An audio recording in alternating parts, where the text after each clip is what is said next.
guess I'm a disappointment. Doing everything I can, I don't wanna make you disappointed. Things annoy you. I just wanna make you feel like everything I ever did was never trying to make an issue for you. But I guess the more you thought about everything, you were never even wrong in the first place, right? Yeah, I'ma just ignore you, walking towards you. With my head down, looking at the ground, I'm embarrassed for you. Paranoia. What did I do wrong this time? That's parents for you. Very loyal. Should I have my back? Would you put a knife in my hands for? What else should I carry for you? I care for you, but on the edge right now.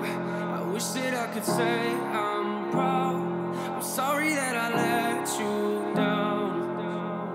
Let you down. All these voices in my head get loud.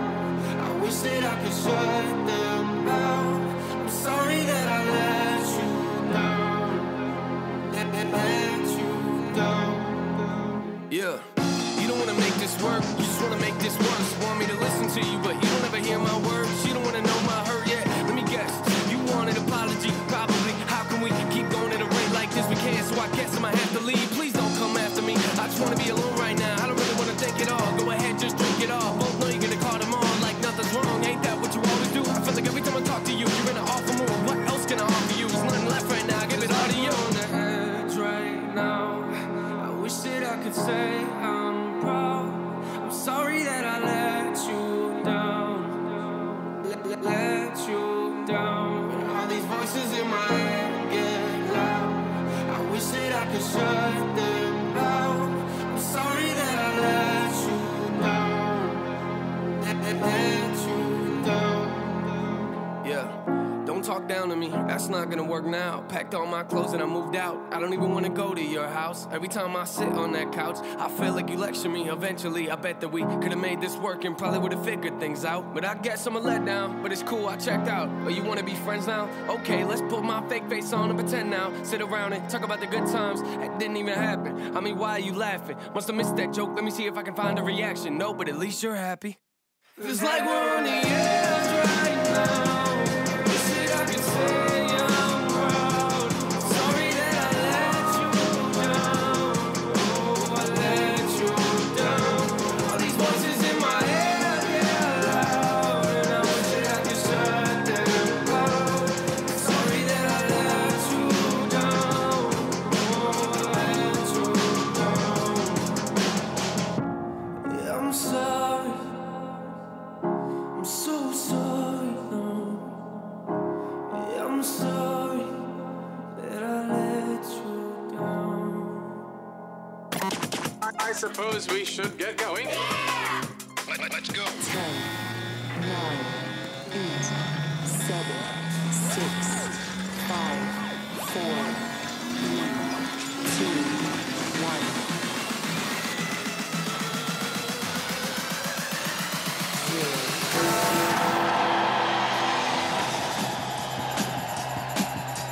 Is it Friday yet? No, it's not. It's my Friday. Good morning, everyone. Welcome to the morning invasion. It is Thursday. Live from the Dreamstyle Remodeling Star 88 Studios. Good morning, good morning, good morning. What's happening? Getting warmed up. It's a little cold outside. Yeah. Dress warm. And it got up to like 52 yesterday, which was beautiful. Yay! Beautiful. Love that. Yeah. Are we going to get surprised with any more snowstorms? Let me see the weekend weather. Let's see. Friday, 66 degrees. Whoa. Saturday, 74. Sunday, 71. Monday, 67 Guys, degrees. He's looking at Venice Beach. Oh, sorry. That's not Albuquerque, Oh, bro. yeah, no, that's where I'm going to be starting tomorrow. So, Okay. I don't care about here anymore. It's going to be 45, 46, and 51 degrees over the weekend. And yes, it's supposed to rain tomorrow. Y'all have fun with that. I hope you take the snow to Venice Beach. That's what I hope. Pray for that, guys. Pray for that. Chrissy's turning 40, dog. When? Saturday. Oh, Chrissy. Wow, what'd you have to put her age out there on the radio like that? Because it's a big deal. It's a milestone. So, you know, I had to go big. Feeling okay about it? Oh, yeah, she's great. Good. Yeah, she's great. Well. So I can talk about it finally because I've been planning this for months, and yesterday I finally dropped the bomb on her. Boom! Don't say bombing. You can't say that in 2019. Why not? Because Okay. you can't say that, dude. Walmart and Target, they pulled a children's game called Cut the Wire. Why? Because it's a bomb that you have to try to, like... Defuse? Yeah, you got to try to defuse the bomb, dude. I think that's great in 2019. We need more people with the ability to defuse bombs, you know? Metaphorically, figuratively, as well as literally. Yeah, okay. Because terrorism. The all-new Cut the Wire game. A device is ticking and is about to go off. Which wire will you cut? That actually sounds awesome. Cut the wire? Yeah. Get out of here with that. Yeah. I want to play that. That sounds awesome. What? What? A minute ago you said blue. Did I say blue? Riggs, you said blue. Is this part of the game? You sure? Look, Raj, we can do it your way if you like. Wait a second, Raj. I'm quiet. I'm sure, okay? Oh, no. Oh, no. Oh! The game actually blows up, guys. No, that's... That's why they got rid of it. If you don't defuse the bomb, it blows up. Are you kidding me? Can You only can't play have it that. once. Whoa! That's not real. Choked on my own spit. That was really funny. Yeah, that's kind of ridiculous. They pulled that game from the Right. shelves. Right. Get out of here. It's like, guys, we got to pull other such classics as Operation because it's a guy's insides that you're trying to scoop out. You know, just preparing people to be serial killers. Yeah, I don't know. Maybe it is a good idea. There was a story I saw this morning. Some guy was at a sushi restaurant making a bomb while he was eating sushi.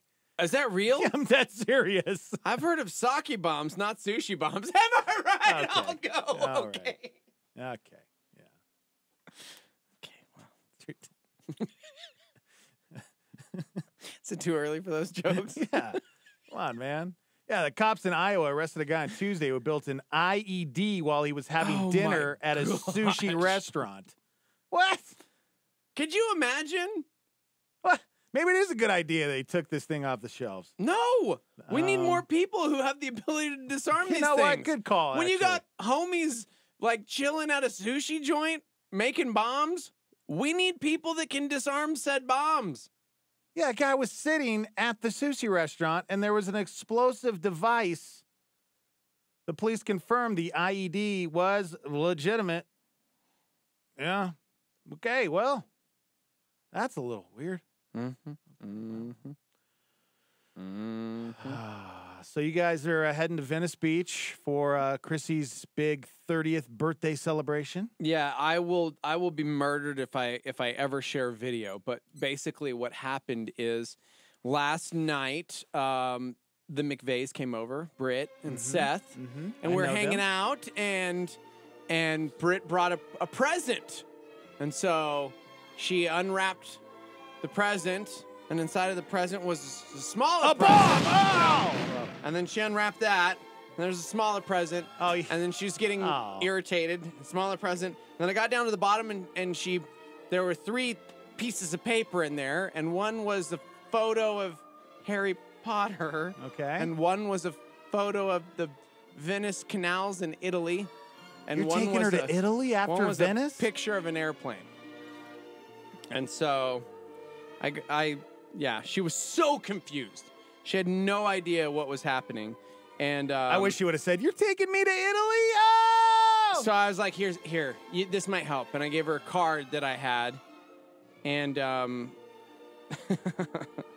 card said, here's the thing. You're turning 40. It's kind of a big deal.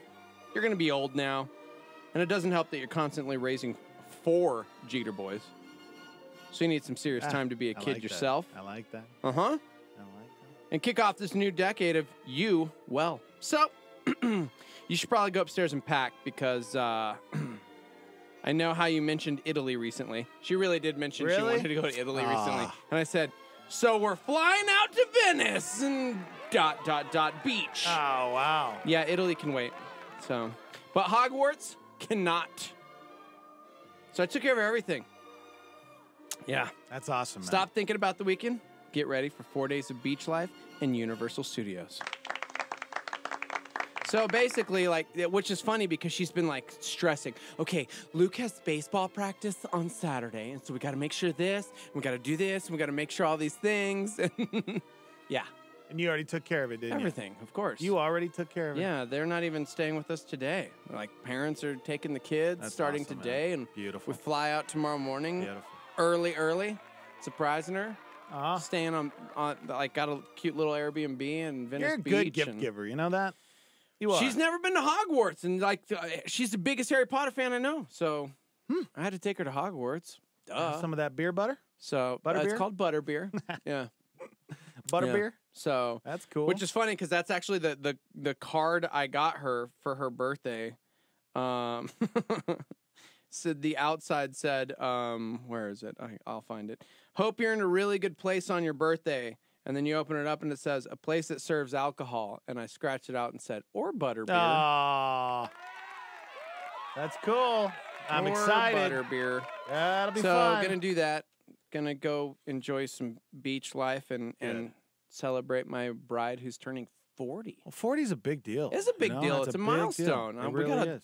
I gotta celebrate that, dude. So, Yeah. and she's always being mom. You know what I mean? Like she's the grown up. Let's be real. Yeah. As if anybody had any doubt as to who's constantly being the grown up. So it's like no kids. Be a kid. Yeah, but then I'm gonna buy you a wand and you're gonna learn spells. you should have sent her out either by herself or with one of her best friends. You should have. I don't know. So- I don't like the idea that you're going with her. Oh no! Trust me. She's constantly said because for my birthday, she planned this giant surprise party. Thebes came out from California, who hopefully we'll get to see this weekend. Hey, it was kind of mine too. The Okay, Thig Pins Jeez. came in from New York. Like we had people coming in from all. I mean, it was a giant surprise party. Yes, you did well. Thank you did your part. It was really good. Well, I mean, I turned 39 as well. I mean, it's And she immediately deal. said, "Hey, do not throw me a 40th birthday party." Like yeah, that day. Chrissy is. She's like me. Mm-mm. I don't like that. And so I'm like, what can I do that's still huge though? Because I wanted it to be like ginormous and special, but like she hates people. Well, yeah, I get So it. what do you do? I get it. Yeah. Get her out of town. Yeah. Take her on a trip. Take her to the beach. Yeah. Enjoy she would move to California in a second flat. Oh my gosh. Why aren't Chrissy and I married? I know. I would Isn't too. that funny? I know you would. And I just, I'm good. She loves California. I do too. That's my dream. I know. That's hers too. Just want to be by the ocean. Hey, man. Someday. Don't worry. I'll ruin this eventually.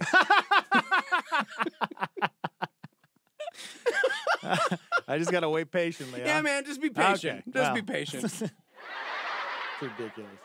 Ridiculous. Yeah, man. So, Well, good. You guys will have a lot of fun. yeah. Sans kids. Yes, Thebes. He's like, sans kids? Yes. Got everything taken care of. Even got the dog taken care of. Woo! Good. So it's like, don't even worry about it. Luke's got baseball. I was know. really pumped when I heard you talking to Heidi about. Is she the one who's going to take care of it? Yeah. Good, because I had to take care of Rocket once, and I'm like, oh, I hope he doesn't ask me. Gosh, so annoying. Yeah, man. God bless in-laws. See, they are good for something. Good. Taking care of the kids and baseball practice and all good, these fun things. So I'm sorry, guys. Today's my Friday. Flying out in the morning. I won't be back till Tuesday. Good. Gonna go spend some time with my wife. Finally, it's like you need a vacay, bro. You Yeah. didn't even take a vacay last year. I know. I've heard Venice Beach is amazing. So I'll take all of the suggestions now for where we're supposed to kick it. All right. We got like 4 days. Good. Doing nothing. All right, guys, chime in. We are live on YouTube if you want to hang out. Good morning, everybody. Jay Marie, Lauren, Casey, Kim, Phoebes, Alicia, Paul, all hanging out. Lauren. She said Santa Monica Pier. Woo. I am so jealous, man. You guys are going to go swimming in the ocean? So Duh. warm this time of year. Yeah. Whatever. It's like 70 degrees out there. I'm like, yes. I love it. If you guys want to call in, 505-338-3700, and you can text into our live line. What is that number? That's 505-585-LIVE. 505-585-5483. Text in. be a part of the show. It is Thursday, so coming up at 7, Brian Nixon, 3 degrees. Excited. All right, we're live from the Dreamstyle Remodeling Star 88 Studios. We'll be right back. Gluttony may be society's most acceptable sin. Skip Heitzig says it goes beyond food. It's overindulgence and overconsumption. We also realize the culture that we live in. We live in a culture of fast food, a culture of supersized drinks. But your body serves a higher purpose than simply your pleasure. When we view our body as a temple, we are raising the viewpoint of our life. It raises life to a higher plane. Hotspot. Find more from Skip at connectwithskip.com. Food is good. You need it. Too much food is not good. Too much of anything, excess of anything. Something that is good can become bad when it's not done for the right reasons at the right time with the right amount. Subscribe to the Skip Heitzig YouTube channel. Skip locks down this hotspot with a PowerPoint. In other words, your body should be a billboard to the glory of God. That is, your body should point people to God. Hotspot. A Star 88 Supernova with Greg Laurie.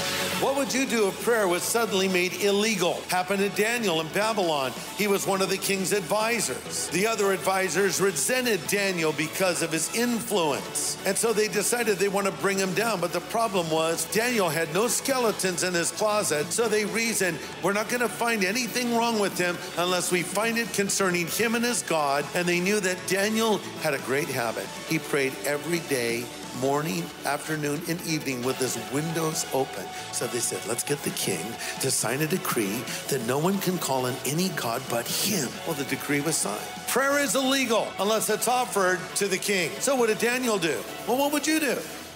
I'll tell you what Daniel did. He went to his house, he opened up all of his windows, he got down on his knees, and he prayed. Catch Greg Laurie's teaching show, A New Beginning, on our sister station, KNKT, weekdays at 8:30 a.m. on 107.1 FM.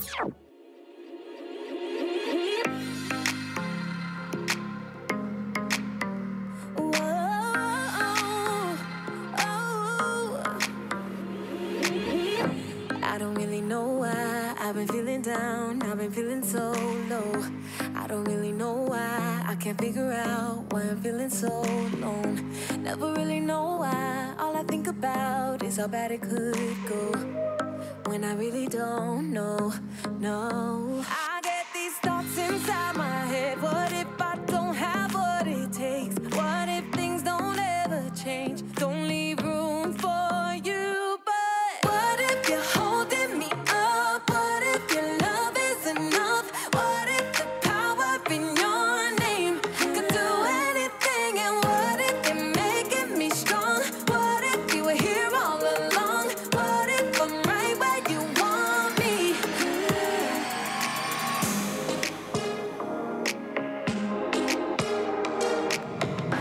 Everything I'm going through, you understand, I know you see it.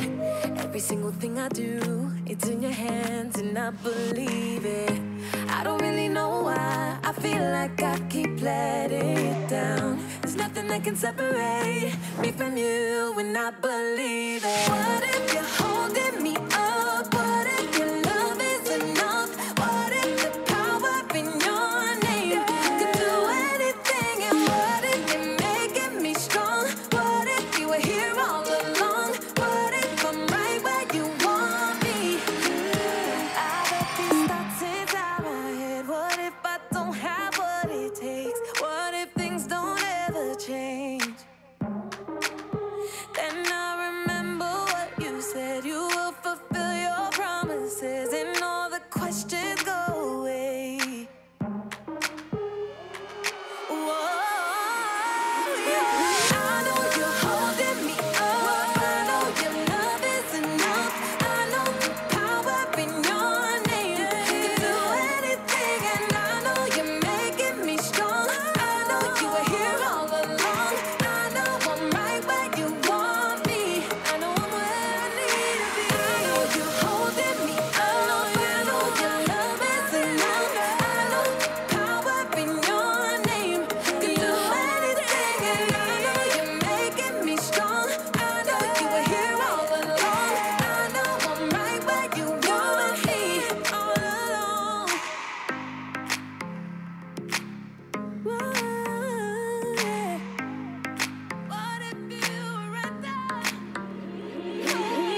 Ivanka, what if?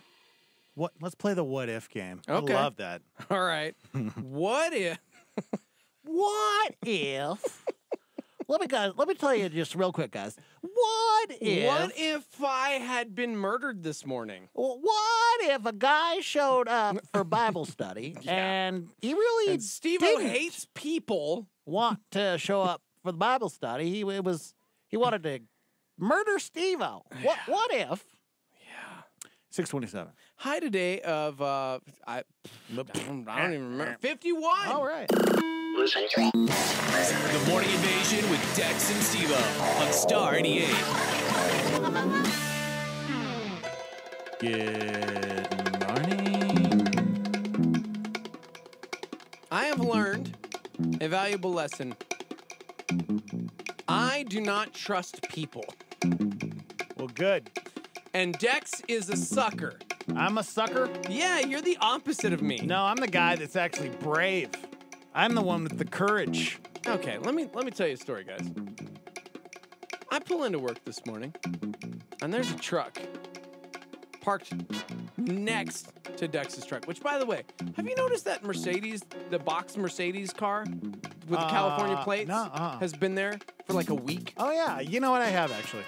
Because I'm going, whose car is that? That's my second car. So I'm already weirded out this Calvary week said I could because, leave it yeah, okay.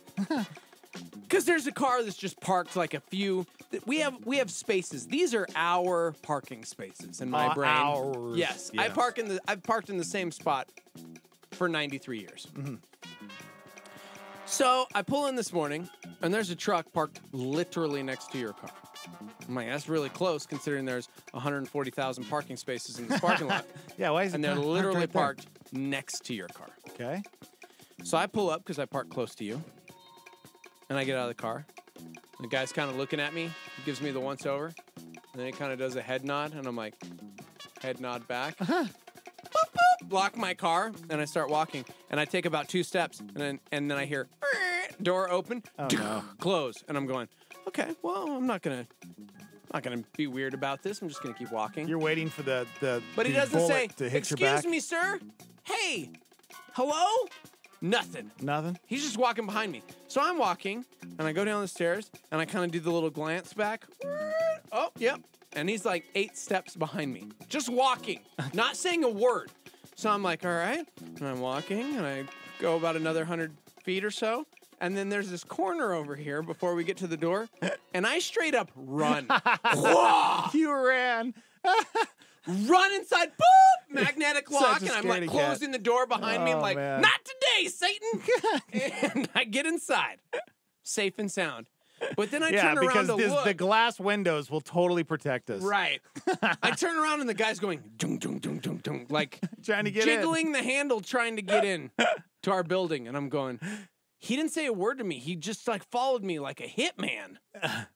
So he kind of does the once over.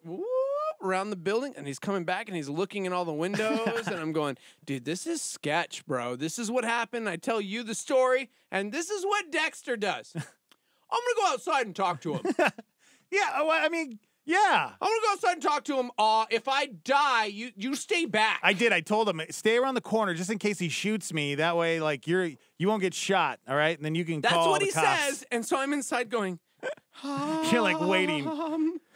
What do I do? I got like a coffee mug, and there were scissors over by the. I really started thinking by the printer. I'm like, okay, well, there's scissors. I could use that as a weapon. Right. I could barricade myself over here. What am I gonna do? How am I gonna start the show? Dex has already produced all that stuff, but I don't have his login. So how am I gonna do the show with a dead body? Like, how's this gonna work? Yeah. And then all of a sudden, I'm like, I'm looking through the window, and then you invite him inside. And I'm going, this is how we die, bro. I was this is how we die. Hey, brother, you cold? Come on inside. Come on inside, You want a bagel, man. dude? You What's hungry? going on? How's it going? And then he pulled out a gun and he was like, That's what I was waiting for. Oh, man. yeah, come on, man. He was like this nice guy looking for the Bible study that starts at 5:30 a.m. Yeah, which was way off. Starts at 6:30. Starts at 6:30. Not even in the right building. Not in the right building. Yeah. So I've learned a valuable lesson in that I don't trust anyone, and you are too trusting. So we need to somehow get a middle ground where we're both safe. And listen, if somebody, let's just say, what if? Okay, Yeah, let's play the what if game. What if this guy was on a mission to take us out? Gosh, we're not safe in the building. I'm a survivor. I watched The Walking Dead. Like these windows aren't bulletproof, you know? So, Dex just walks on out. Boop! Hi! I've been in this situation many times. Can I help you? Would you like to come inside? We have bagels. Listen, I used to have the insane clown posse. That's true. After me. That's true. That's very true. And they had hatchets and apparently wanted to burn my house down because when I first moved to Albuquerque, I was making fun of the Juggalos. That's what they call them. It's Insane Clown Posse is this rock band, and their fans are called the Juggalos. They're rock rap. And I was kind of weirded out by them. I didn't understand. I was a punk in my 20s. It was I was an idiot, you know? And I got on the radio thinking it'd be funny to go after the Juggalos and make fun of them. That was the worst thing I could have done. Idea. Found out that they wanted to find out where I lived and burn my house down. One guy showed up at the radio station with a hatchet, wanted to have a conversation with me while he was holding his hatchet. Yeah. I've been through it, man. I know. I watch UFC. I think I could take care of us. Okay. Yeah, guys. That was our morning. And then I just felt bad because I was like, guy was looking for a Bible study. Yeah, poor guy was freezing outside. I was looking for a Bible study, and I thought he was going to murder me. Okay, to be fair, if I were in a situation where, like, I don't know, maybe I needed help or I didn't know where I was going or what I was doing, I'd go, hey. Maybe ask. Excuse me. Yeah. Because I got out of my car, and he got out of his car, and he just starts walking behind me, not saying a word, like stepping on my shadow. I could feel it. You know what? I would have been that way. He was probably an introvert like me. I would have done the same thing. Like not wanting to say. And then you discover like he just assumed I was part of the Bible study. Because who's up at 5:30 a.m. me exactly. to the Bible study, except I wasn't going to the Bible study. Exactly. Because he even tried to open the radio station door, assuming that that's where the Bible study was. Yeah. Because apparently it's by the skate park. It makes sense. Somebody said, what if he was a K-Love assassin, bro? You know trying to take us out because we're the competition. Because we're the competition. Yeah. They're threatened by us. I'm like, Steve-O, if you hear the silencer, if you hear a pew, pew, pew, pew, pew, pew, that means I've been shot. Yeah. Luckily, I'm wearing my bulletproof vest. Yeah. By the insane K-Love posse. Okay. My God. Which, by the way, Paul reminded us they're called the Insane Clown Posse, not the cute and cuddly clown posse. You should have known. But they are so nice. The Juggalos are very nice. Yes, they look scary, and they yield hatchets, but they are so adorable and nice, and I love them. Can we start calling people IKP and it's the Insane K-Love Posse? Because I love everything that star member says. If we ever got hired at K-Love, which would never happen, no. With that, we would totally call our fans, our listeners, the Insane K-Love Posse. Mm-hmm. We would. Mm-hmm. Well, aren't the fans, though, called Juggalos? Yeah. So we'd have to come up with a term for that. Juggalos. Juggalos. No, I mean, it's all right. You're working it. Let's see. J starts with Jesus.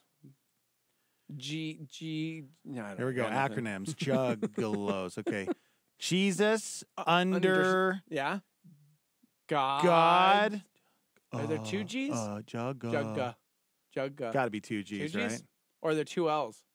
Ugh. Your move, holy man. Juggalo. Two G's. There you go. Jesus under God's glory, always lighting others. Yeah, there you go. Ooh, how many Juggalos are in the world? Jarrett said K-Levelos. Yeah, see, it says here, it's estimated that 85 to 90% of self-described Juggalos are peaceful, non-criminal music fans. Oh, that's cool, They're man. very nice. I told you guys. They're some of my close friends. Mm. Yeah.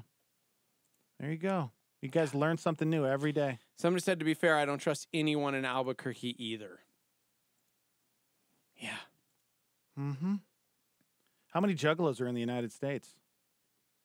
Doesn't say. Oh, there's about more than 1 million? Whoa, that's a lot. Yeah. Okay. By the way, somebody says, I don't think there actually is such a thing as a Caleb assassin because they don't really have anyone even working there. It's all recorded, and they've played the same songs for the last 20 years. So, yeah, that's good. Somebody says we'd be Lovalos. The Lovalos. Caleb. Ooh. The Lovalos. Good morning, Lovalos. That's right. You guys are the Lovalos. You know, like Juggalos, but we're Caleb, so we call you the Lovalos. Could you imagine that? I want to be in that meeting where we're trying to pitch ourselves to Caleb, where we're like, listen, guys, you guys are already playing all of the music that everybody wants to hear. Yes. Now you just need the morning show. Yes. All right? So talk to me, Steve. Here's what we're going to do. We've got some great ideas. You've heard of Insane Clown Posse, right? Yes. I mean, right, Caleb? Yes. Where are you going? Hello. Don't you walk away from me. Hello. You haven't even heard my idea. Don't come back. Okay. Yeah. The Lovalos. Who said that? The Lovalos. Well, Jarrett said the K-Lovalos, but somebody just texted in that we'd be the Lovalos. Oh. Good job. Yeah. I like that. Yep. The Lovalos. Yeah. Starmy's pretty solid, though. We got a good name with Heck yeah, we do. our listeners. Starmy. Mm-hmm. All right.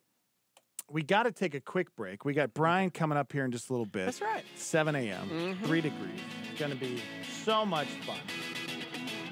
And the Space Force. Remember Space Force? Space Force. Space Force! Yes. How could I forget Space Force? Our president opened up the Space Force. Well, I got some news on a TV series about Space Force! Guess who's starring in Space Force? I'll tell you when we come back. Okay. All right? Hang out with us. We'll be right back after this. Philip DeCourcy warns us of the dangers of doing it alone. If money is your god, and money is a very uncertain thing, the markets go up and down. Inflation can rob it of its value. Thieves can break in and steal. If you put your security in money, and money is uncertain, money will lead to worry. Finding your peace and security in material things will lead to anxiety. But if you put your trust in God, if you serve Him, then here's the God I want to remind you of, says Jesus. He's a heavenly Father who knows the things you have need of. He's a God who providentially cares for His creation. He feeds the bird. He clothes the field with lilies. That God will take care of you. So stop it. Cut it out. Don't worry. Don't worry. Don't worry. That's your PowerPoint on Star 88. Sing to me, baby, in your native tongue. Sing the words of the wise and the young.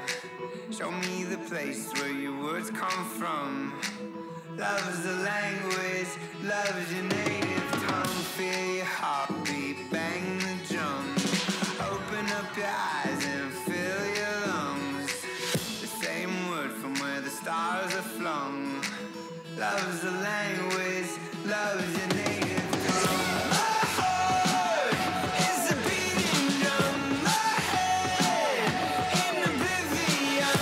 My soul such a long way from my lips, my lungs, my native tongue. My friend, where did we go wrong? My Lord, we forgot our sound. My soul such a long way from my lips, my lungs, my native tongue.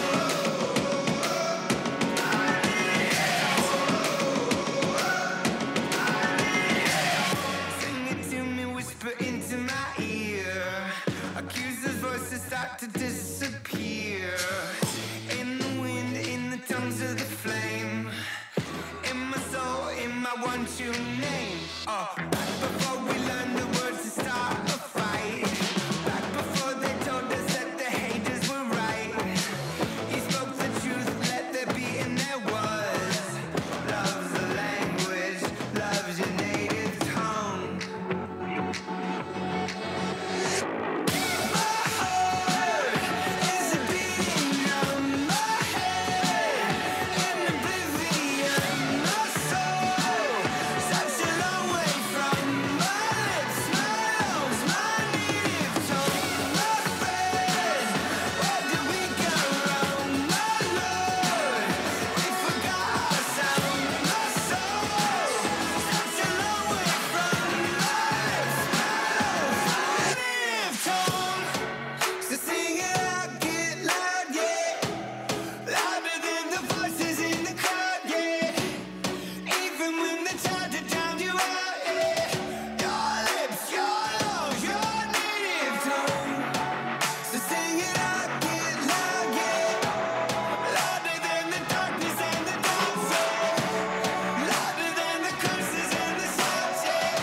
Switchfoot, native tongue. It's on Star 88. 643. High today at 51 degrees. What's going on in the news today? House Speaker Nancy Pelosi asking President Trump to delay his State of the Union address until the government is reopened. 4 Americans, 2 service members and 2 civilians were among at least 16 killed in a suicide bombing outside a restaurant in northern Syria. The FBI making a major arrest in Atlanta. His alleged intent was to attack the White House by using explosive devices. A driver captured 2 women busting a move on the top of an SUV in St. Louis, Missouri Monday. They didn't have to twerk, especially during rush hour. Well, that was so dangerous. Where's the law when you need it? Major storm taking aim from coast to coast. Get ready for rain, slush, and snow in a lot of parts. YouTube is now cracking down on dangerous stunts following a wave of videos that mimic the hit movie Bird Box. We're not going to allow it and host it on our platform. He is only in the 7th grade, but a football phenom is already being offered a free ride. Isaiah Marshall is now the youngest player to receive a scholarship offer from the University of Michigan. Space is a war-fighting domain. We want you to join Donald Trump's Space Force! He's seen all the movies and can make sweet laser noises with his own mouth. Donald Trump's Space Force! Just like the land, air, and sea. Space Force. Join Donald Trump's Space Force! And help build a wall around Earth to protect us from the worst Mars has to offer. That could happen. We have the Air Force, we'll have the Space Force. Got it, Donald. It's a force, but in space. Space Force! So what a great idea. Maybe we'll have to do that. Oh, yeah, baby. It's happening. We'll go with the Space Force, Space Force. The Space Force, Space Force. Donald Trump's Space Force! Guys, Space Force is real. Yes, it is. Our president announced he wanted a Space Force, and he got a Space Force, Steve-O. Well, there's a show that's coming out on Netflix about Space Force! That's right, everybody. Space Force. That's right. Steve Carell will star in Space Force. Wait, what? Yeah, Steve Carell. Netflix announced they posted a little teaser about Space Force, and there wasn't much to it. I cannot wait. I'm a fan of Steve. He's a great guy. Apparently, wow, he's getting almost $1 million per episode. What? Well, it's Steve Carell. You know what I'm saying? What do you think? You excited about this? Are you going to watch? You know who would love this? The Petersons are going to love this. Steve Carell in Space Force. Hold on. Wait a second here. Steve-O, we just got an exclusive trailer for Space Force. Netflix just sent this to us. Are you ready for this? Oh, no. When it comes to defending America, we must have a Space Force. The Adventures of Space Force. Gentlemen, lady, you have been hand-selected to be the first members of the U.S. Space Force. You are the best of the best. The cream of... Well, not you. I'm on the fence about you. Oh, sorry. Where's Carl? Hey, I was in the bathroom. All right, you pathetic, disgusting space grunts. Let's get this training started. Sir, a quick question. Oh, no, just... Can we... is there... what do you... Space Force. You're on patrol in an unfamiliar quadrant. What is this quadrant? This is unfamiliar. Oh, no! Aliens! Where? They're behind me, aren't they? Arrest them! I got him! I don't got him! These are the adventures of the U.S. Space Force. That sounds awesome. Are you kidding? Okay, that wasn't real. Apparently, this new series starring Steve Carell on Netflix will be a workplace comedy about the people tasked with creating the Space Force. I love this. So this is real? This is real. So it's Steve Carell working in an office? This is real? Is this really real? I mean, Wait, it's January. It's not April. Okay. All right. It's not an April Fool. I mean, it makes sense considering they just announced to America and the world that they were going to up our prices for Netflix by a couple bucks. Yeah. And so this is making all the sense in the world. Because what? $1 million an episode for Steve Carell? Yep. That's where our money's going, guys. We're not okay with the government like using our money for things, but we're totally cool when Netflix hikes up our taxes so that they can pay Steve Carell to do Space Force. Absolutely. I just want you to remember that, America. Yes. Down with government! But when Netflix charges more, bro, as long as they got a plan and action. Wait, they just canceled Punisher too? Yep. The Office in space. I love it. Why not? It's a brilliant idea. I mean, if this is real, I still don't trust it. It might not be real. I don't know. It might be a spoof, but it's everything I'm reading. It sounds like it's real. All right. Space Force, Netflix. It's happening, guys. Yeah. Is that right? This is real, according to the Hollywood Reporter and your favorite CNN. Thank you. Wait, Fox what? News No, also I'm Fox has News. reported it. Yeah. Space Force. Space Force, guys. Yeah, workplace comedy.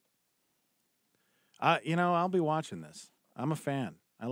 It does sound hilarious. I actually. loved The Office. I thought The Office was really good. Yeah.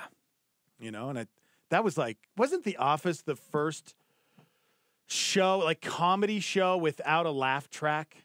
Remember when it came out and it was super weird? Some people loved it or hated it. Yeah. It was like, I don't know, it's really weird. And I'm like, what are you talking about? This is brilliant. Yeah, I didn't know what to think of it either. I'm going, oh, man. Where's the laugh track?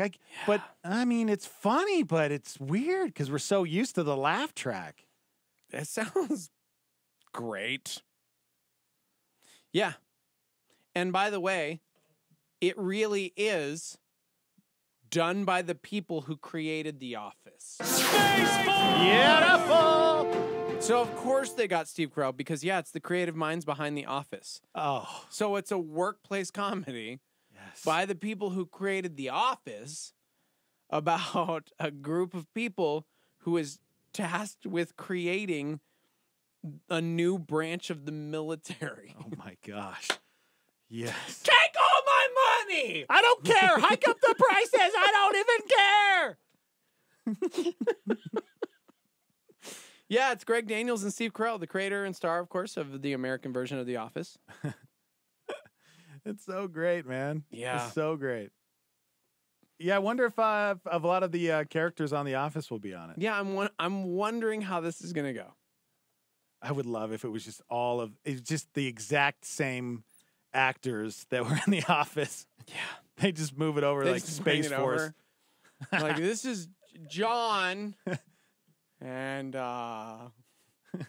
Dwayne. I wonder if it'll be kind of a sequel to The Office. I wonder if they'll take it from like it's Michael Scott. It's Michael Scott tasked with he works for the government. He's now. the guy that, and he's like, we need you to, you can build your crew.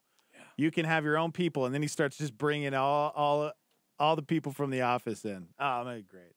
So that's what's so great about Netflix is they have so much money. Mm-hmm. They can do whatever you want. Except keep Daredevil alive. Jerks. There's something more to that, I'm telling you. Well, yeah, I think it's the whole Disney, yeah. Hey, guys, we're getting our own streaming service. And Netflix is yeah?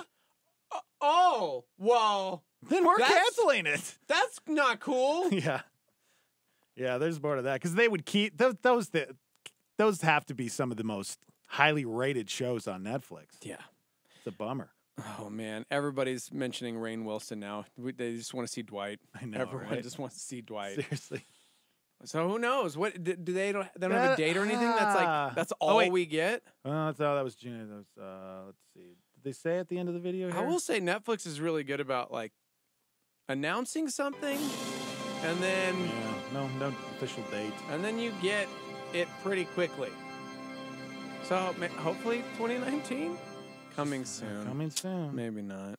Coming soon. Coming soon. And the teaser isn't even a teaser. It's literally just the Earth. Pretty much. Speaking of our Michael Scott. Exactly. He's here, guys. Yeah, he's here. Don't look him in the eye. It's so uncomfortable when he just just walks He in just like kind of that. walks in. Like He he scared me. Like it's his show or something. I mean, I'm on guard this morning, Phoenix. You can't just like walk behind me like that. I'll protect you. I almost bro. got attacked in the parking lot. Did you really? I mean, I took him I out. thought I took so out in the, my brain. I took out the criminal. He's fine. Turns out it was just a guy looking for a Bible study, but he didn't say anything to me. I get out of my car, and then this guy gets out of his car like 2 cars down. I thought from you me. were in the Bible study. And he just starts walking behind me, like 8 steps behind me. The 5:30 a.m. So then Bible I get study. around the corner and literally run inside and close the door. Ha, and he you comes can't to the get door me. and he starts like trying to jiggle it. And I'm going, this guy's trying to kill me. He knew you were Steve O'Jeter. No, he was looking for Dave Slade's Bible study. Yeah, I saw there was quite a few guys in there. Yeah. This morning. I'm glad. Apparently made it it. happens at 6:30 Yeah. in the hub. Yeah. But someone on KNKT said it was at like 5 o'clock in the Plex. My favorite part, Brian, None is of when this is true. I talk to this guy. He goes, "I love you guys. I listen to you every morning." I'm like, "Oh, that's cool." He's like, "Yeah, I love KNKT." I'm like, "Wait, what? KNKT? Oh, yeah, you love listening to us, huh? Cool." The sister station. You know, he probably meant, No, he Star. meant KNKT. But the fact that it's our sister station, something just looked out. And here's the truth, No, guys. he looked like a KNKT. He's KNKT. Hey guys, but here's the truth. Yeah. At 5 in the morning, Yeah. you could say anything. That's I mean, true. you're kind of still just not all there. Nope. I mean, I'm awake by that time, but yeah, I don't know though, man. People they don't pay attention. I still have people when they find out, that I'm Dex from the radio. They're like, I listen to you on The Edge every morning, and I'm like, I've been off The Edge for 3 years. Yeah. What do you mean you still listen to The Edge? they mean it in their heart. Yeah. They mean I listen to you on the edge in my heart, Dex. Oh, okay. I mean, maybe not literally, but just deep down in my heart, you touched me. You touched a place that no one else has Easy. touched. Whoa. Hey, guys. Yes. I've got a fun show, but we have to make the announcement that... Are you quitting? No, you have to put on your thinking cap, because after we do our birthdays and events, which are going to be very short, we're going to open this up to talk about what makes music Christian. Oh my gosh. Is it the lyrics? Did you hear Is it about the my music? game that I have? What is it that makes music Christian? Because there's a couple, 3 people we're going to highlight today, and we're going to use them as the example of such. So, so think about this. Is it the song or the lyrics or the mood of the music, or is it the performer who's a Christian and whatever he writes? So what is it that makes Christian music? I have a game that I want to play with you, Brian, if we have time. Okay. That I put together a long time ago, and I've never had a chance to play it yet. The game is called... Pac-Man? No. It's a good game. Is it Christian or secular? Oh, good. Okay. And you're going to play music. No, I'm just going to read you lyrics, and then you have to guess if it's a Christian song or a secular Well, song. then that completely goes along with our Good. today's I'm topic. so excited. Today's topic. Good.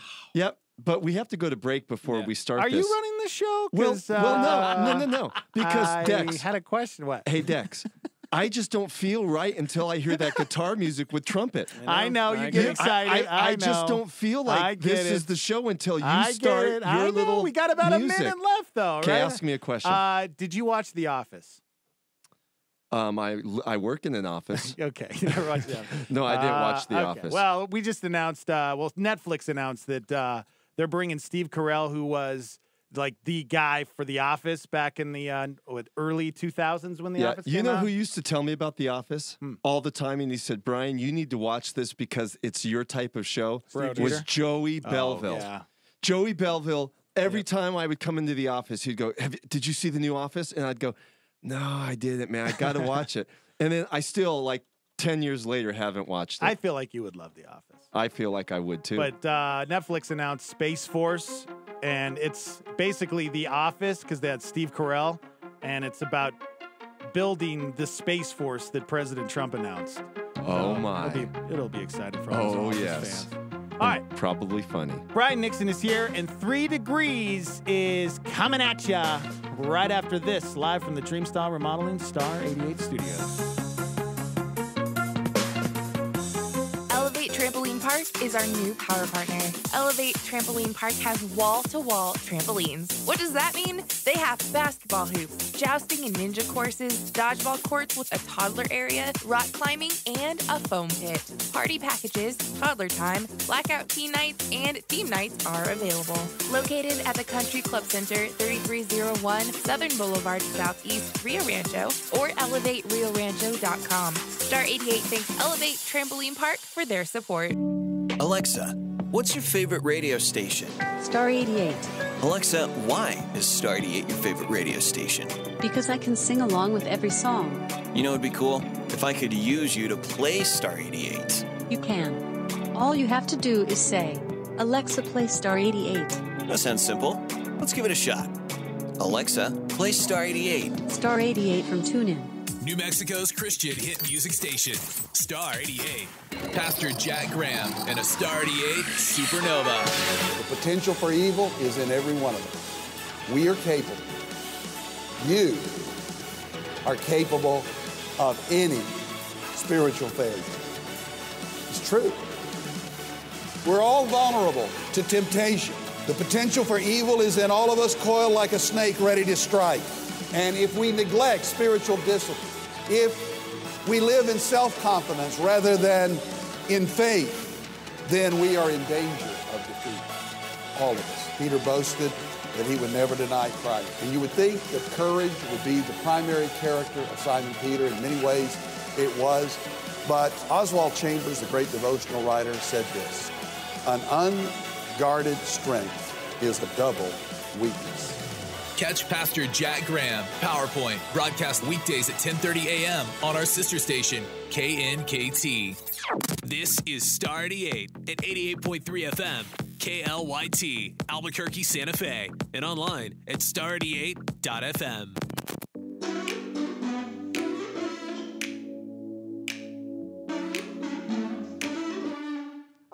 I'm captivated, I say it, I'm on a whole new retreat. My space invaded, upgraded, I hear you talking to me.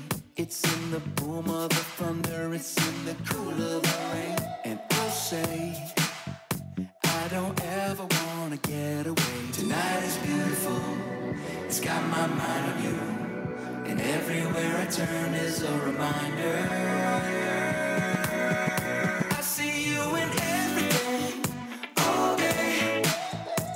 And every beat of my heart keeps reminding me. I see you in every little thing, all day.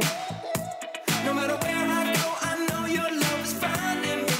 I see you in everything. You're all up in everything. My soul's awakened, I'm taken by all the beauty you bring. You got it blaring, I'm staring, love watching you do your thing. There's no mistaking your style, no mistaking your touch. I see the grand, I see the subtle of your love. Lord, I see you in everything, all day. And every beat of my heart keeps reminding me. I see you in every little thing, all day. No matter where I go, I know your love is finding me. It's finding me in everything, all day. And every beat of my heart keeps reminding me. I see you in every little thing, all day. No matter where I go, I know your love is finding me.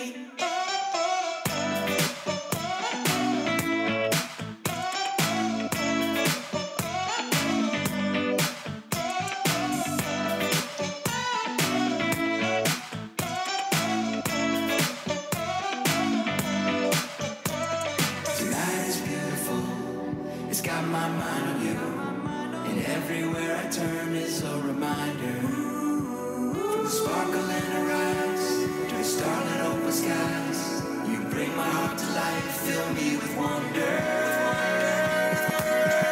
I see you in everything, all day, all day. And every beat of my heart keeps reminding me. I see you in every little thing, all day, all day. No matter where I go, I know your love is finding me. I see you in everything. You're all up in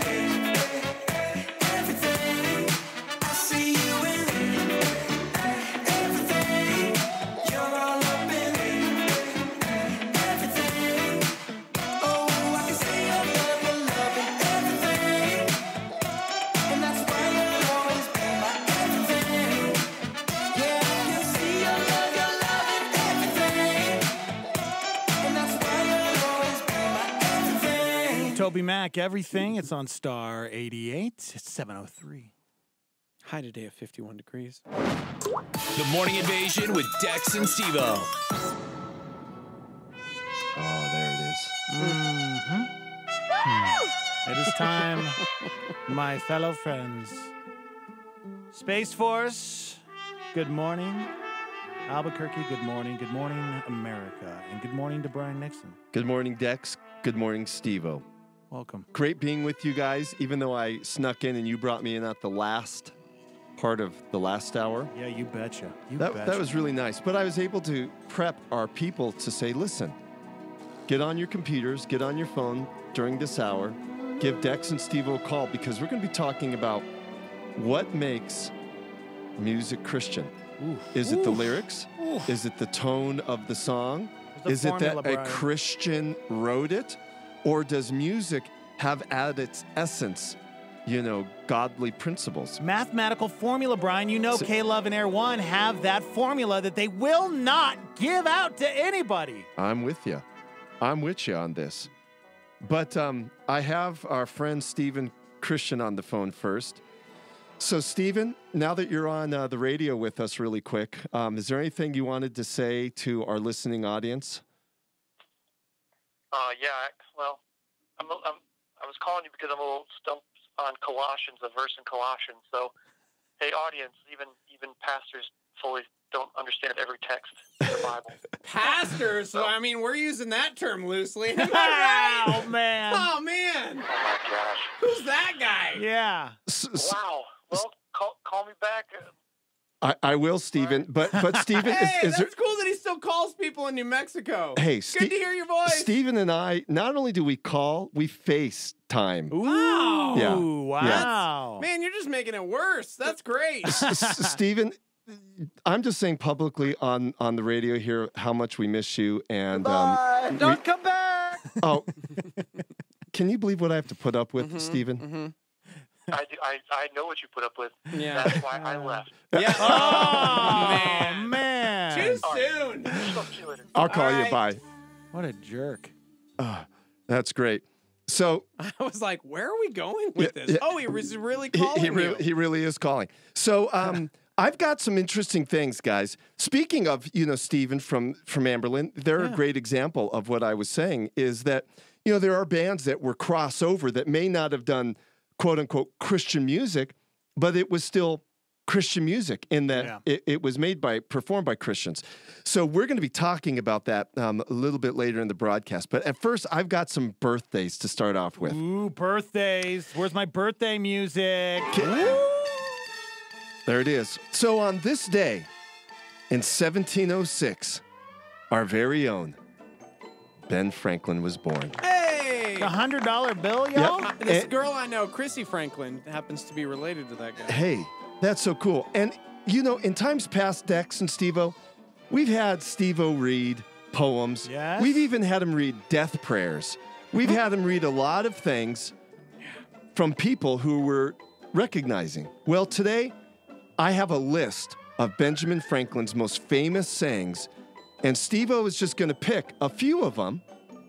Doesn't have to read all 27 of them. Okay. He just reads a few of them so we could recognize and celebrate one of the founding fathers of the United States. So, Steve-O, there's some Benjamin Franklin. But here's the thing. You have to do it as if you were Benjamin Franklin. Oh, I'm Benjamin Franklin. I mean, they were new to America, so I just don't feel like he'd talk like an American. Yeah. Hey, everybody, I'm Benjamin Franklin. I don't think he talked like that either. Although he kind of had that, round shape and was kind of, so what if that's what Benjamin Franklin talked like? Like, are you guys going to be weirded out if we get to heaven and, we approach Christ and Jesus' voice is not what you were expecting? Like his really high pitch? He's from, New Jersey. Everybody, I'm Jesus. And we're like, wow, he's got, a really different accent than I was expecting. Yeah, you were expecting, this big, low behold, God, behold. I am with thou. And I'm like, that's your dad, bro. Yeah. Stop trying to be like your dad. Yeah. Just you do you. Okay, Benjamin Franklin. Take it from Richard, poor and lame. What's begun in anger ends in shame. Oh, that was Benjamin Franklin. Benjamin Franklin, the pirate. That's great. Yeah. Who's Richard? Take it from Richard. Poor Richard's Almanac. Oh, okay. Do you love life? Then do not squander time, for that's the stuff life is made of. Gosh, Benjamin Franklin had some great things. Give us some more, Steve-O. Who is wise? He that learns from everyone. Benjamin Franklin. That is nice. That's a word. Well done is better than well said. Ooh, actions over words. Beautiful. How true that is. How we need to hear that. It's all about the Benjamins, baby. he didn't say that one. That's actually Puff Diddy. Daddy. Yeah. P. Diddy. Well, thanks, Steve-O. So Benjamin Franklin, on this day in 1706, was born. Hey, guys, I got something else for you. What do you got? Did you know today, and this is true, Yeah. today is National, you ready for this? Yeah. National Bootleggers Day. Bootleggers Yep. Day? And the reason why is That because of... Pastor Brian Nixon. Yeah, it's National Bootleggers Day because of this person. Al Capone was born on this day in 1899. No way. Yeah. Okay. Al Capone was born on 1899. And you guys know the story. I know the story well. He was a not nice guy, but he made his mark in bootlegging. He would make, illegal drinks and bring them over state lines, and he became like a early pusher of alcohol. But he died, but we celebrate his birthday today, and the nation, for some reason, or whoever it was, made a National Bootlegger Day. Okay, well, I love there's it. some really good movies and Yeah, some... Legends of the Fall. What? That's a really good movie. Was It's Al like- Capone in that? No, but there's Oh. bootlegging Oh. in it because they were like trying to sell stuff. Okay. On this day in 1922, our very own Betty White. Betty White! Betty White was born. She's still around, She's man. like 97, right? Or something of great. that What- nature. what year was she born? 1922. But she was I don't know what award show it was. I think it was last year, and she announced something or she won an award, and the poor lady, she's not. Oh, in it was good last year's shape. Oscars, I think. Yeah, it was. It was kind of sad because she usually is telling jokes but she Or could was it tell Emmys? When you're I getting think it was close the to Emmys. 100, you slow down. You slow down. Man, good for her. Yep. Happy birthday, Betty White. Okay, on this day in 1942, some consider the greatest boxer of all time, Muhammad Ali was born. Dude, 42. Mike 1942. Tyson is not that old. Muhammad Ali. Do you guys think he was the best boxer of all time? I loved him. I really did. Yeah, I think so. Okay. Either that or Sylvester Stallone. He was pretty good too. Yeah, he was great. I watched Him and Rocky. I watched a phenomenal, I love that word, phenomenal documentary called 42 to 1. And it was about the odds placed against Buster Douglas the first time he fought Mike Tyson. And it was this hour-long documentary because Buster Douglas, the odds were heavily against him, rightly so. Because we're talking about Mike Tyson here. Did he win or did he lose? Arguably the greatest of all time. Buster Douglas beat Mike Tyson. He did? Yes. Good Buster. For the heavyweight title. But you're watching it, and like a bunch of stuff came to the surface. And I remember being a kid and watching Mike Tyson. And so I didn't grow up in the Muhammad Ali era. I recognize that he arguably is the greatest of all time. But man, watching those early Mike Tyson fights, because it parallels their career, and I'm going, he was an unstoppable force. Yeah. And what derailed and distracted Mike Tyson wasn't his ability, it was his personal life. It was Robin Givens, it was like drug use, it was partying, it was crazy life. And so I don't know, man. Yeah. So you're Mike Tyson. Mike Tyson, Muhammad Ali. Yeah, for Steve and I, Mike Tyson was like the guy. The guy, yeah. Because See, the 80s. Did Muhammad Ali ever have a Nintendo Entertainment System video game? I don't think so. That's right. There it is. Well, happy birthday, Muhammad Ali. Yeah. Now, here's one, 1952, who's a little lesser known. There's actually a documentary just put about him that was shown at the Guild Theater here recently. I didn't get a chance to see it, but I really, really wanted to see it. But the famous Japanese musician, Ryuichi Sakamoto, was born on this day in 1952. And most people don't know Ryuichi Sakamoto. He's not a household name here. But in Japan, he's major. He is like a household name. We know him best for his role in Merry Christmas, Mr. Lawrence. Okay. He was with David Bowie, and we also know him from a couple of pop songs. He's really known more as a musician than he was an actor. But he wrote this song called Forbidden Colors. And Forbidden Colors, a British singer by the name of David Sylvian sang it. And the song has part of it about Christ. And that's one of the reasons why we're going to be talking about what makes a song Christian. So listen to this for a second. Lifetime away from you. The blood of Christ, or the beat of my... What year was this song? 1983, maybe? Makes sense. Makes sense. There it is.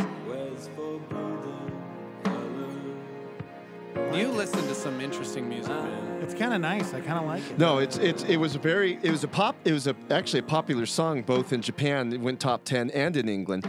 But Ryuichi Sakamoto did the music. It's this beautiful song, and they did a documentary about Ryuichi Sakamoto recently because I guess he has some cancer. Oh. I don't know what kind, but very famous Japanese musician. So happy birthday, Ryuichi Sakamoto. Then the last guy. Birthdays. It's Kid Rock, born 1971. Oh my gosh. Kid Rock. My name is Kid. Definitely a Christian song. God only knows why. We're going to be talking about this. Only God knows why. Okay. So those are our birthdays. And keep in mind, I both see him in concert. both Ryuichi Sakamoto and Kid Rock. And then this next one, because we're turning to events. I threw one event in for you. Was it Edge Fest? No. 2011 with Kid Rock. With Dex? And the I wasn't there guy, yet. The little guy. Yeah. Okay, here we go. On this day in 1929, Popeye was first published in a newspaper. That's cool. So That's 90 years ago. Popeye started on this day in 1929. 90 years old. Yep. Popeye So happy looks good happy for birthday. 90. You got to eat that spinach, man. All right. So All right. here it is, guys. Here it is. On this day in 1976, a song that many people consider one of the most annoying songs of all time hit number one. And it was made popular by Barry Manilow, but it wasn't first recorded by Barry Manilow. It was first recorded by another sort of cheesy duo, the Carpenters. Okay. So, but the song is called I Write the Song. So, Dex, play a little bit of I Write the Songs for us, sung by Barry Manilow. Here we go.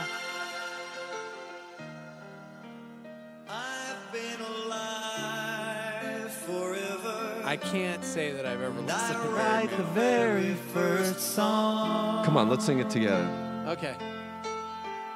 I put the words and the melodies together, and the music, and I write the song. Okay, everyone together in your cars. Here we go. I've never heard the song. I write the songs I write the songs that make the whole world sing. I write the songs. I write the songs that love and special things. I write the songs that make the young girls cry. I don't know these words.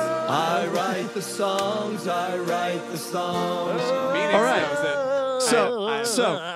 So here's the thing. That song in 1976 was a smash hit. Smash. And here's the interesting thing. First of all, Barry Manilow didn't write the song. Bruce Johnston from the Beach Boys wrote it. Wow. Yeah. And, Barry Manilow made it popular, but the song is about God. So let me listen to the lyrics. I know we just sang them, but it says, I've been alive forever and wrote the very first song. I put the words and the melodies together. I am music and I write the songs. I write the songs that make the whole world sing. I love it. So when people said, well, Bruce, you know, this sounds so self-centered that, you know, you were the hit maker. He goes, well, actually, it's about God. It's about God who created the world and put everything together, and he's the ultimate songwriter. So I thought, well, that's interesting because, you know, we listen to this and we say, now, is this a Christian song or is this not a Christian song? Or what you just played before, Ryuichi Sakamoto's song, Forbidden Colors, which is about Christ. And you go, well, these guys, to our knowledge, may not be Christians, but what is it exactly that makes a Christian song? You know, another one that comes to mind, Dex and Steve-O, what some people consider the second most annoying or maybe the first, You Light Up My Life by Debbie Boone. Really? Yeah, another smash hit. I mean, I have never heard these smash hit. I mean, these were huge hits. I love this song. Carry on. Yeah, I remember the song. Light up my days. Fill my night. I don't remember the song at all. I've never heard the song and unabashedly, she said this song's, you know, about Christ. Nice. And both of them were you know, huge hits. So let me ask you guys this, and this leads to our topic of discussion. In your opinion, what is it that makes a Christian song? Is it the lyrics? Okay. Is it the singer? What is it? What makes Christian music, Steve-O?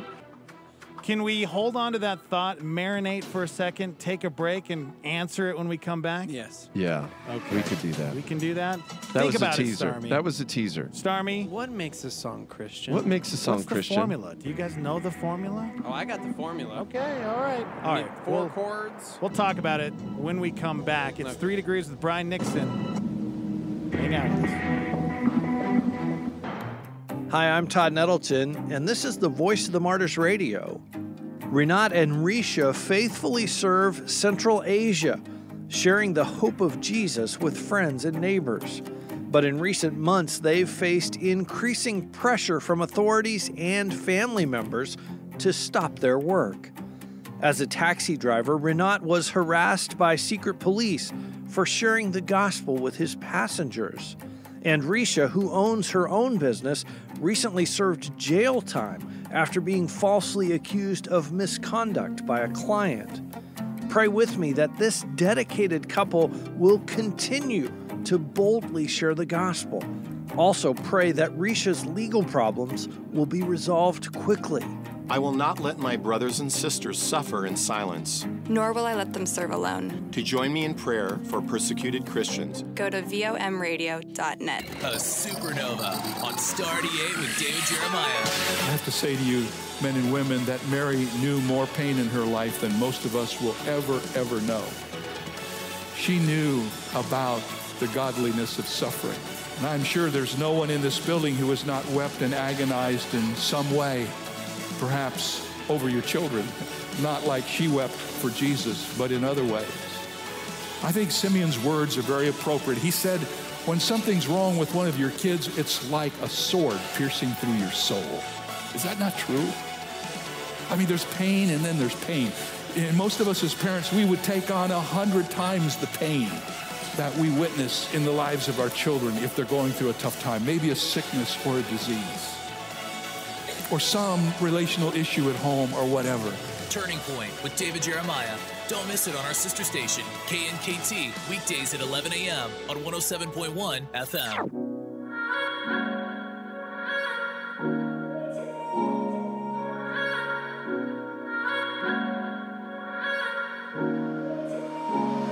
You drew the lines of my fingerprints.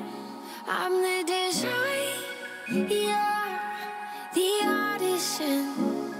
You wrote the tales of my destiny, and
far beyond all my wildest dreams.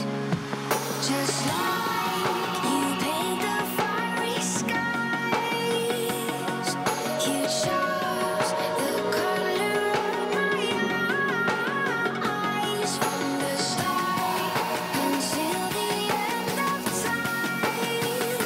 You're in the details. You're in the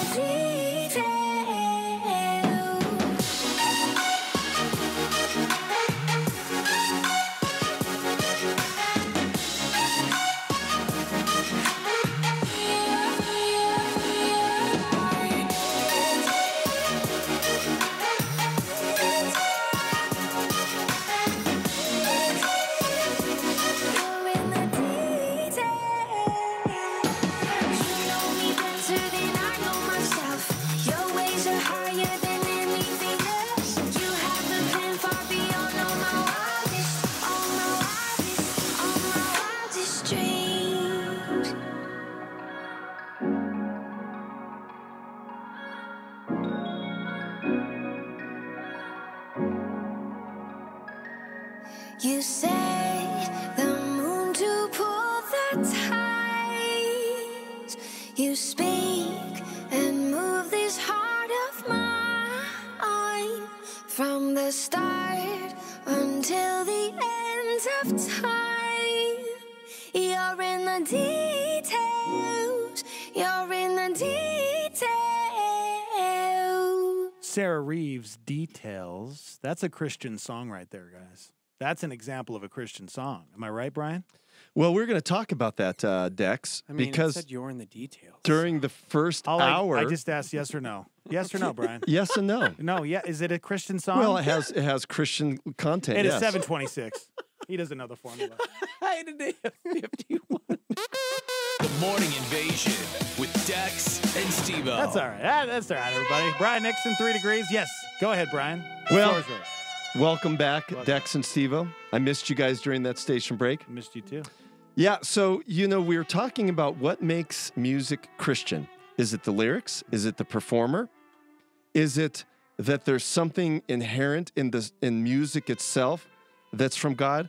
While we were talking last hour, one of our listeners, Michael, who happens to work here, here's what he sent me. He said, the aim and final end of all music should be none other than the glory of God and the refreshment of the soul. And that's Johann Sebastian Bach who said that. Wow. So thanks, Michael, for sending that in as a reminder. But before the break, I asked Steve-O, what makes music Christian?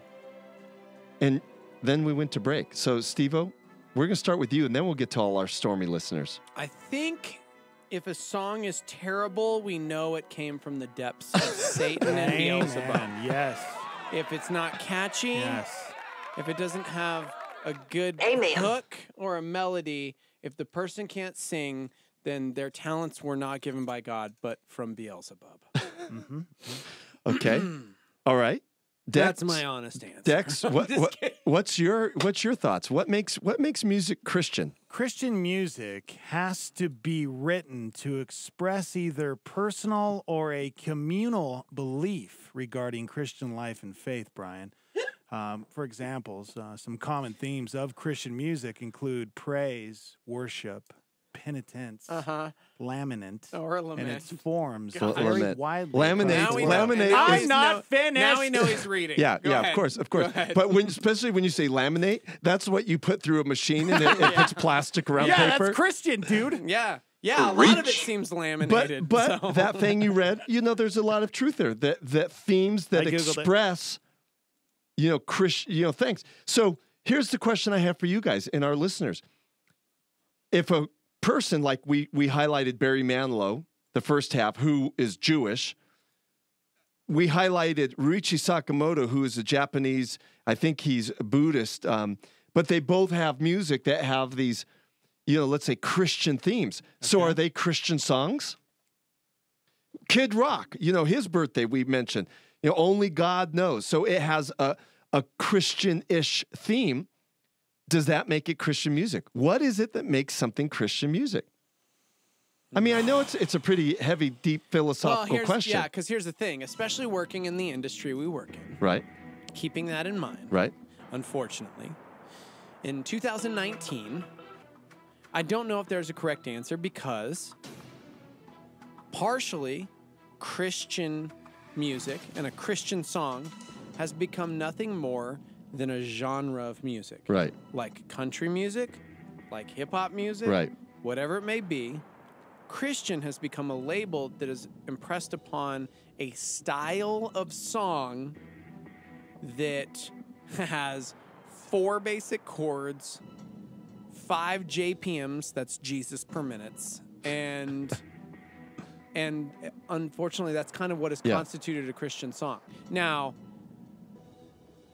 what's interesting is if you would take a look at certain Christian songs and look at the writers of said songs, not all writers of Christian music are Christians. Right. Yeah, They're mainstream writers who don't believe in God, but who do believe in the almighty dollar, who are really good at songwriting. And you're getting to my point, Steve-O, is because I know of when I had visited Nashville on several times and have played with different people throughout my years, I know a lot of musicians who aren't Christians, but they quote unquote play Christian music because there's money in it. Well, yeah, somebody mentioned Chevelle earlier. Like, well, didn't Chevelle start off as Christian? And once they broke out and gained major popularity, they were honest about the fact that it was an easier industry to break into.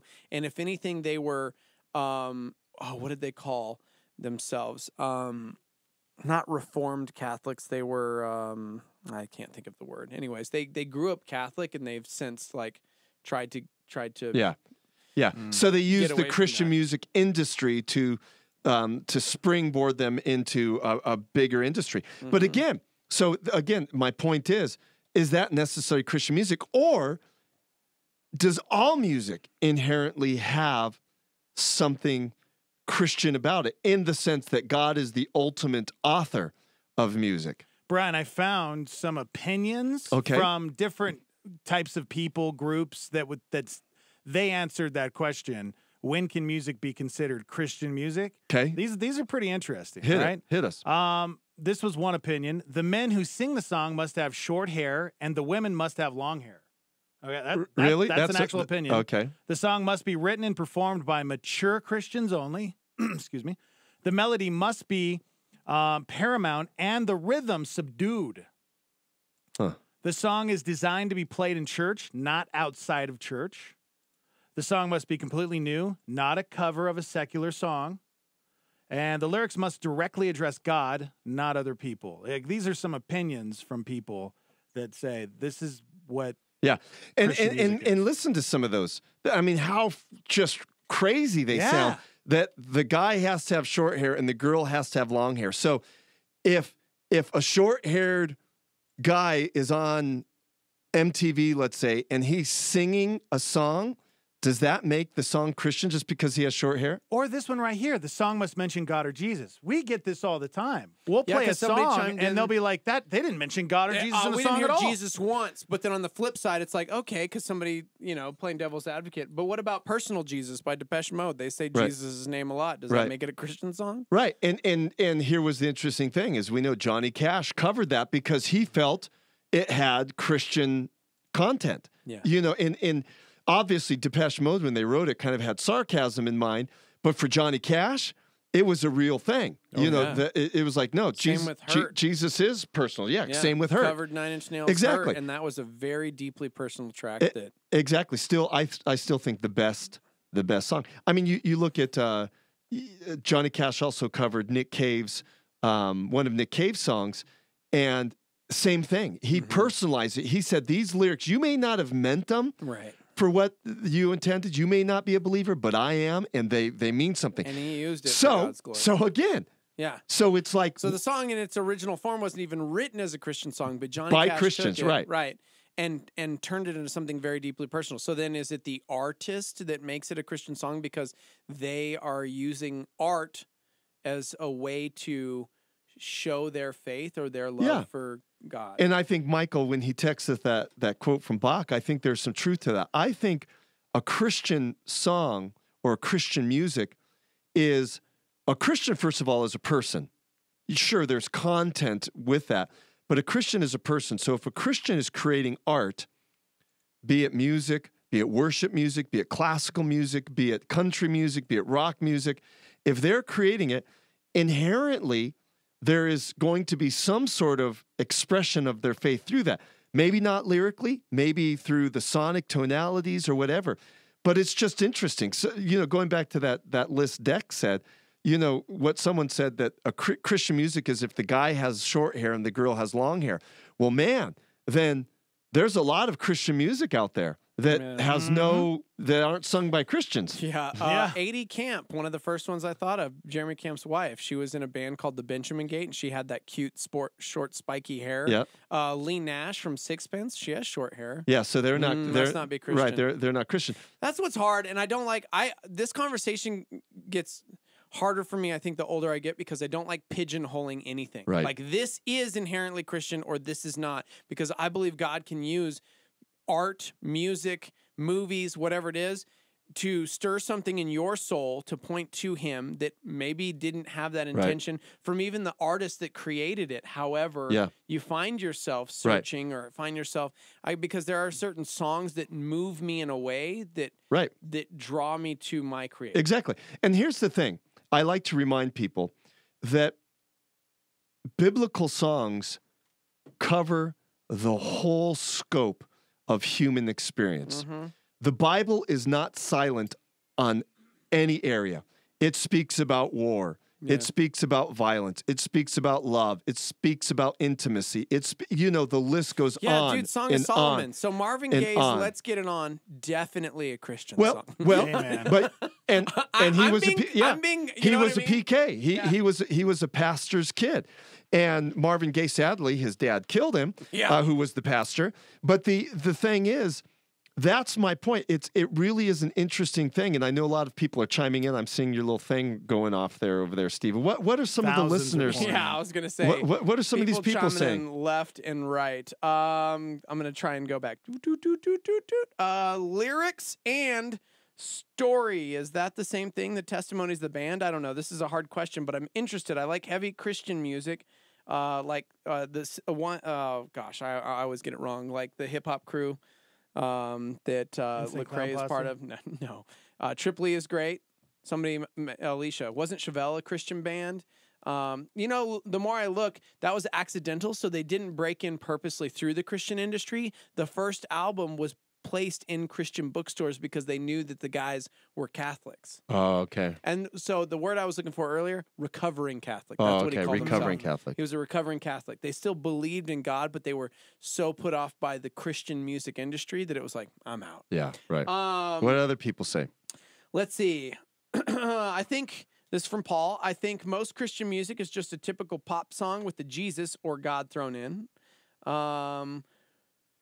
So Paul's saying basically what constitutes Christian music is Christian music. the lyric. You just throw in a lyric. Jules says, wouldn't it be the topic and lyrics of the song, but above everything else, the intent? An uplifting song that was not intended to glorify God can easily be turned and used for that very purpose.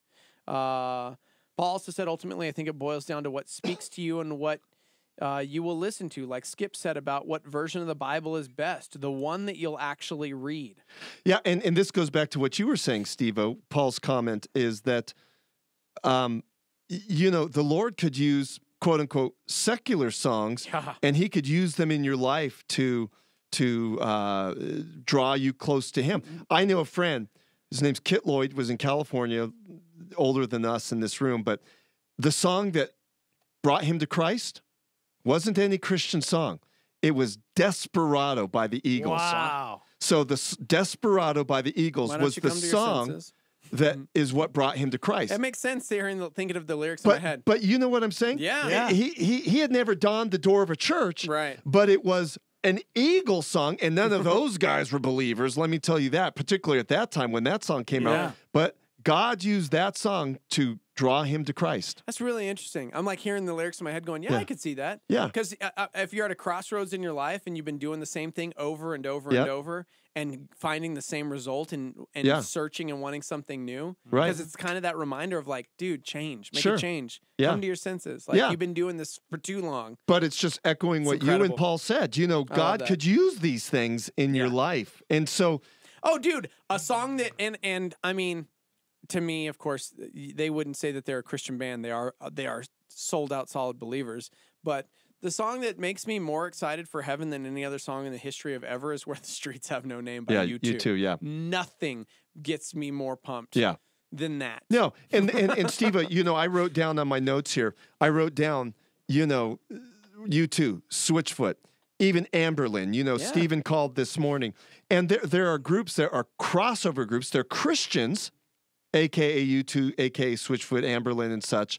They're Christian guys, but not all of their songs, quote unquote, have Jesus in it or are that. But they cover the scope of what it means to be a human being, which is what the Bible does. What are some other people chiming in with, Steve? For a song to be Christian, it can't ever cause someone to sin, and it must be worshiping God, like the way we can worship at our jobs indirectly. Okay. So basically, this person's saying, if a song causes you to worship God, it could constitute a Christian song. The first phrase, it can't ever cause someone to sin. Yeah, that's weird. I don't agree with that. And here's why. What if you were in a relationship and you, at the time, you know, this Switchfoot album or whatever it was big. Right. And because you're a fallible human being, you are stumbled by it because that album, you know, hard breakup, something happens, the relationship goes awry, whatever it may be. And it causes you grief or causes you to think on or reflect on this relationship in a way that brings about sin in your life, right? Mm-hmm. Is the song inherently responsible for that? Like, I just don't like that phrase. Like, if a song causes you to stumble, how weak are you? Yeah. Well, and it also honestly, takes the onus off the person and places it on the thing. That. Yeah, it's like back in the day when Marilyn Manson and the Christians were banning Marilyn Manson or Eminem they were saying anger caused they people were to, inciting. Like, kill people. Well, what incites people is now music does play with your emotions unquestionably, but people, you know, have the will to either follow or not follow, to submit or, you know, not submit. So, man, people are saying, because there's songs that draw you closer to God, that give you closeness to Him. And that doesn't necessarily mean it's a Christian artist. Because I remember Joey, Collective Soul, Shine. Mm-hmm. Man, that was, also to me, saying that a Christian song can only come from a Christian artist is like saying only a pastor can witness or testify in the world. Ooh. That's a good thought. Yeah, because somebody just mentioned Korn. Head and Fieldy are Christians. Yeah. However, you know, you listen to. Sure, you listen to them, and not all the songs are explicitly Christian in that they say Jesus or deal with, you know, worship themes. I just feel like people are Christian, and artistry is so subjective that to try and pigeonhole it sometimes frustrates me. Yeah. Because I also think that it unintentionally removes our need for discernment. Yeah. Seriously. Sure. Oh, well, this is safe. This is Christian. Right. I'm just going to ingest this. And we do because we want people to tell us what we can and can't listen to. Right. Seriously. Sure. The lines that we can and can't cross. A lot of people love... oh, well, this is safe and this is Christian. Yeah, a lot of folks do love strong boundaries, and boundaries make them feel safe, and that's okay. But what we got to recognize is I know some people in the Christian industry where it's like, man, that person is not walking. Oh, yeah. They are clearly in a place where they have turned from God, but they recognize that they have a passion or an ability to articulate something so well that they're going to make millions of dollars off of these worship songs. Sure. And that's where their heart is. So if intent of the heart is what makes it Christian, then I know some worship songs that aren't Christian. Exactly. and that's why I bring this important discussion up, because, you know, going back to our 3 Degrees thing is, you know, Barry Manilow's I Write the Songs, which come to find out the Beach Boys songwriter guy who wrote the song was thinking about God. And then we highlighted Ryuichi Sakamoto, a Japanese musician, who wrote a song reap with themes of Christ and what it means, and probably dealing with this whole Christian thing. It was Kid Rock's birthday. He's had, quote unquote, Christian themes spread in and throughout his music. Yeah. But none of the people, to my knowledge, are Christians, the singers, but the songs deal with, transcendental themes, these themes that transcend your average subject. Chance the Rapper. Chance the Rapper. We could never play Chance the Rapper's record on this station. But the guy's tweeting about what he's learning from his Bible studies. Yeah, because he took a year off to literally dig into God's word, and he is a professing Christian. At the Grammys, he performed that track with Kirk Franklin, and it was incredible. Yeah. And that dude loves Jesus and says his art is reflective of his faith and who he is as a Christian, but there's language in that. It's raw and it's real. And so... Yeah, that's what I'm saying. Chance the Rapper is really a good example. I've been impressed just following some of the things he's saying about his study of the Bible and how he needs to, develop his faith more and so on and so forth. But then you'll play a track and you'll go, oh, that doesn't sound like a Christian song. But again, it poses the question, what is a Christian song? Is it the person? And Steve-O, as you pointed out, there's a lot of people in Nashville who are part of the songwriting hit factory. They're not professing believers at all, but they're writing quote-unquote Christian songs. And then you have someone like Chance the Rapper who is earnestly seeking God through Scripture, and he may not put out praise and worship songs, and he may throw in a few cuss words here and there. So it really is a fascinating question. Yeah. What are some other people saying? John says, I think God created art, which music definitely is. In and of itself, music is neutral, and it can be used to glorify God, but it doesn't have to worship God explicitly in order to bring him glory. For example, a song about love of a person can certainly bring God glory. Who is the author, the true author of love? And then people are saying, let me just say, John, amen. That you, I think, represented where I stand. So keep going. What are some other people? Somebody mentioned, Christian music, that the Christian music industry is just copying the pop music genre to try and gain recognition. So I'll listen to my local Christian station, and it sounds no different than the pop station except for vulgarity. But John had a good reply to that. I don't think the Christian music industry is copying the secular industry as much as we are all a part of the same society and culture, and therefore art will reflect that, whether Christian or secular. Yeah, yes and no, because remember, Steve-O, we would get into arguments with Daniel over this, where we would hear a song that got added to Star, and we'd go, wait a second, did they just rip off the secular pop artist? Yeah. Like, there are songs that you can literally sing other songs like Justin over it. Was that Justin Timberlake? Did they just rip off Justin Timberlake? Yep. Yeah. So here's something interesting. Kaylin says, should we as Christians be censored when we're being raw and real with God and others? Which is a good question. Good question. POD released a track that had an F-bomb in it, and people lost their minds from the Murdered Love record. Yep. We had Sonny Sandoval, the lead singer of POD, on the show that day, and he talked about it. Yeah. King's Kaleidoscope, a worship artist that we have had out here numerous times, they have a song called A Prayer where it was from his journal, and it was this cry to God. And there is an F-bomb in that song as well.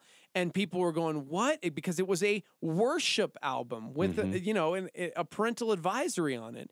And so does that make it not quote unquote Christian? Yeah. I just think you have to define what we mean by Christian. Exactly. Do you mean safe and for the whole family? And do you mean maybe that is like maybe, genre? Or... Maybe the better, and I know some Christian stations have used this terminology, Dex and Steve-O. They call it family friendly. Yeah. Maybe family maybe defining it as that is they're saying we're giving you a G version of the music. We have filtered it for you so your family can listen to it. But they're not necessarily making a claim that it's Christian music, because Christian music can be hardcore. Look at the Psalms. David crying out to God. Look at, depression and all these other things that are dealt with in the Bible. And people try to do a similar thing, it would be filtered. But that doesn't necessarily mean that harder music is not Christian. Yeah, very true. So true. Anyone else chiming in, Steve-O? I mean, I see you keep getting these little things. Somebody says, but do we really know Chance is sincere?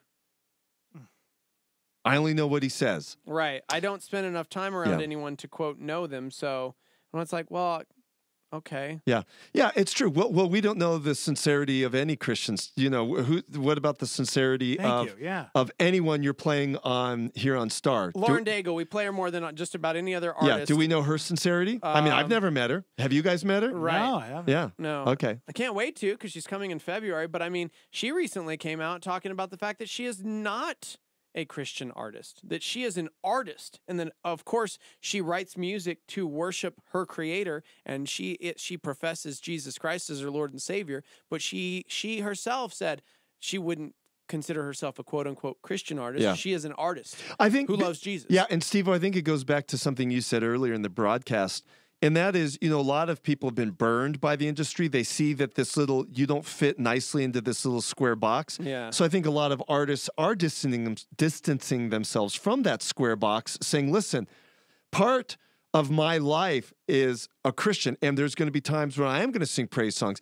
But other times, I'm going to sing love songs to, you know, someone I love, or I'm going to sing about what's going on in the world. And that's okay, because again, folks, that's the full-orbed biblical witness. The Bible isn't just a worship book.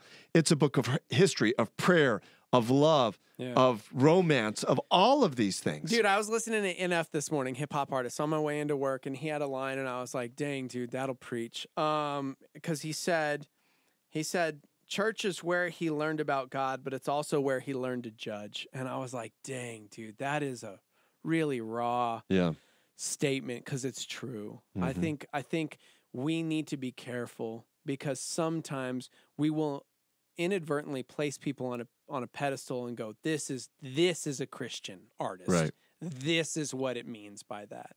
And we man, especially in our culture where we glamorize celebrity, whether it's an actor, a musician, I think we as Christians can put certain individuals on pedestals, whether it's a pastor or maybe it's a Tim Tebow type figure or it's an artist that we love. And then they do something that we don't like Lauren Daigle, and asked about homosexuality, and her answer rubbed people the wrong way. Or when she even just performed on Ellen DeGeneres, and people hated that because it was an openly gay host, and how could you as a Christian? Yeah.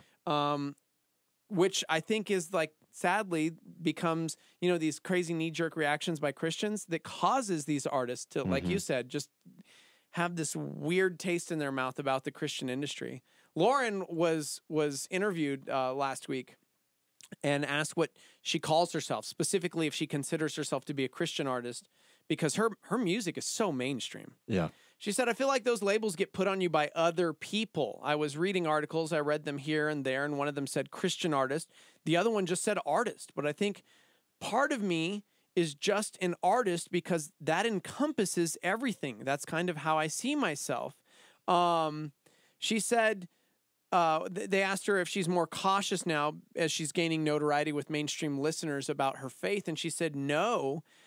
She said risk is the best and a beautiful thing, but it does become frustrating when you're kind of pigeonholed. And so she still believes that her music is connecting to so many people because of the sincerity behind it, and she hopes that people are opening up to what she's about because of the message in her music. I chose the same producers and the same writers for the first record that I did the second, so that goes to show that I'm not changing, but it's beautiful to see how wide these songs are going and how much it's covering. But unfortunately, she's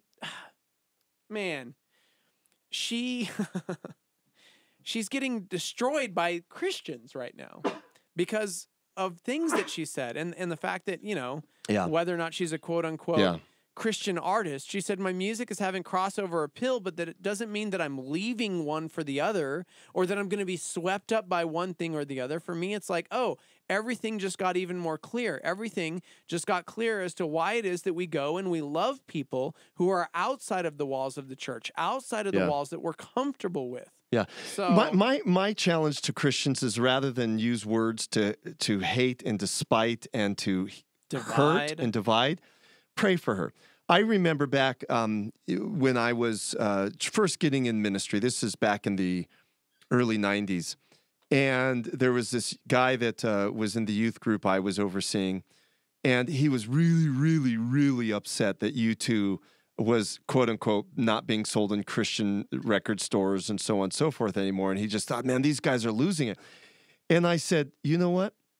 Rather than spite them and hate them, use this as an opportunity to pray for them, because I said, in the long run, if they're true Christians, their witness is going to loom large. And look at Bono. I mean, the guy has preached the gospel just clearly in books and in interviews. He's just clearly just articulated what he believes. He's probably affected more people for, the gospel, whether we like some of his other antics or not, than a lot of people. He's been an influence. So maybe Lauren Daigle is, of a similar ilk.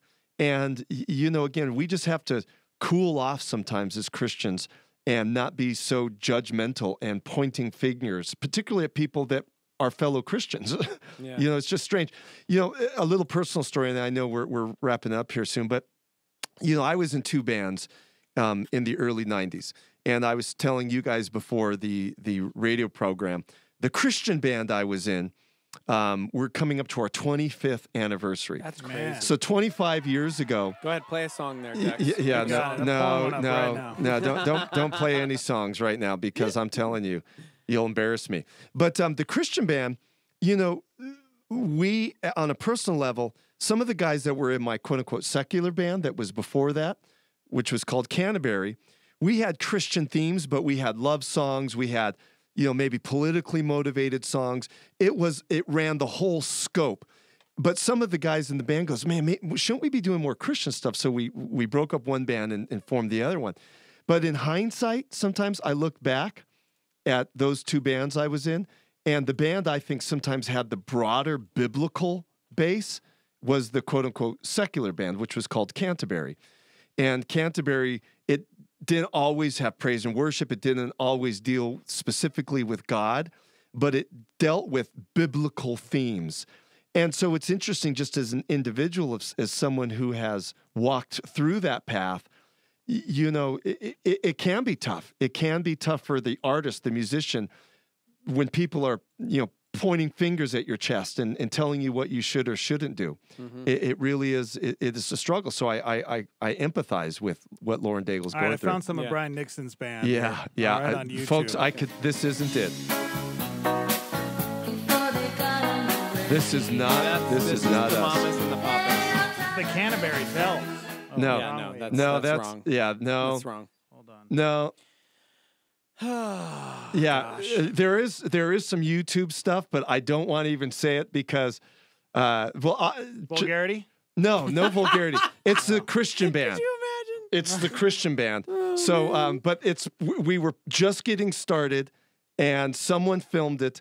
And so, Dex, if you type up "even though" and put up "Widow's Mite," Widow's Mite. That was our Christian band. We were playing at a little church. There it is. Somewhere. Right. Wait, are you sure? This is that how it is? This is it. Is that it? Yeah. Yeah.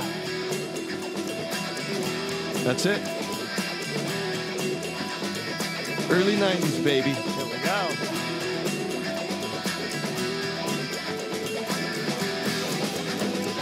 In my light, What? when I'm talking, my shadows and feels if wounded. Early 90s, guys. God. So yeah, Widow's Mite was the Christian band I was in. We could go ahead and turn this down. No, that's great. Yeah, you've embarrassed me enough. Look, it's got one view. Yeah, it's man. you. So actually, I think that just got put up. I didn't even know that one was there. That's so great. Yeah, it did. So actually. great. That's hilarious. Hey, reminder before we go, as we're talking Christian music in the Christian industry, because we're talking U2 earlier, and somebody chimed in with, yeah, but Bono's a little shady, guys. We are He wears all shades. of us. Yeah, it was funny because he had the emoji of the sunglasses. So yes, I got your. But we got to remember, like, as we decide to put humans on pedestals, that we are all of us sinners. I mean, look what's happening in Chicago right now. We don't know the situation, we don't know the story, but there's a very prominent pastor that was just, hey, we're good. Let's take an indefinite sabbatical here. Yeah. So whether you're a pastor, an artist, or whatever it is that's like a quote unquote Christian industry person, Christian actor.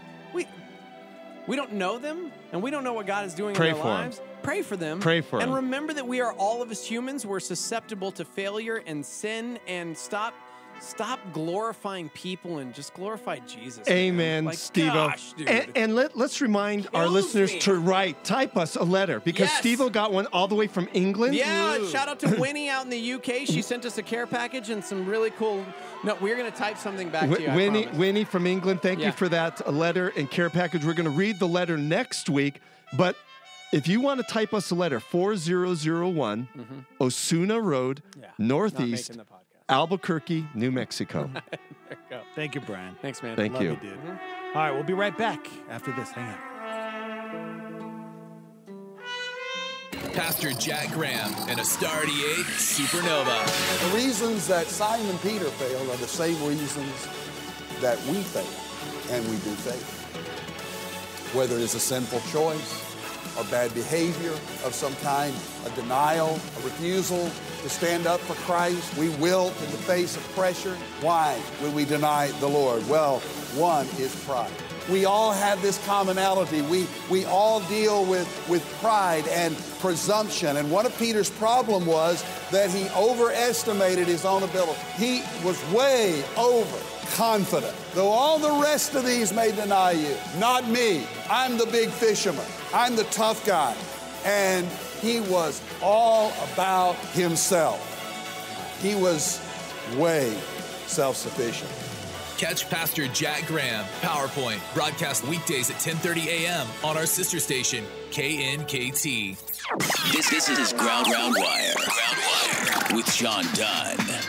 Recently, I met someone famous. He was not an incredible athlete or an accomplished musician. This man became famous because he got lost at sea. While kayaking off the coast of Hawaii, he was caught off guard by a storm. Before he knew it, there was no land in sight, and he lost all sense of direction. For several days, this man drifted at sea with no fresh water, no food, and no hope. But he did not die out there. He was discovered and returned to his family. When I heard his story, I instantly thought about the many people I know that have been caught off guard by life and swept out to a hopeless place. Surrounded by waves of desperation and despair, many people give up hope as they figure life will never get better. If you feel the desperation of loneliness and hopelessness, I want to remind you that there is one that you can call on right now. God is right next to you and waiting to rescue you from the turmoil of your life. He will pick you up, put you on stable ground, and whisper hope into your heart. Don't drift in the sea of despair any longer. Ask God for his help and let him carry you back to shore. For more, log on to groundwire.net. Groundwire.net. This is Star 88 at 88.3 FM, KLYT, Albuquerque, Santa Fe, and online at star88.fm.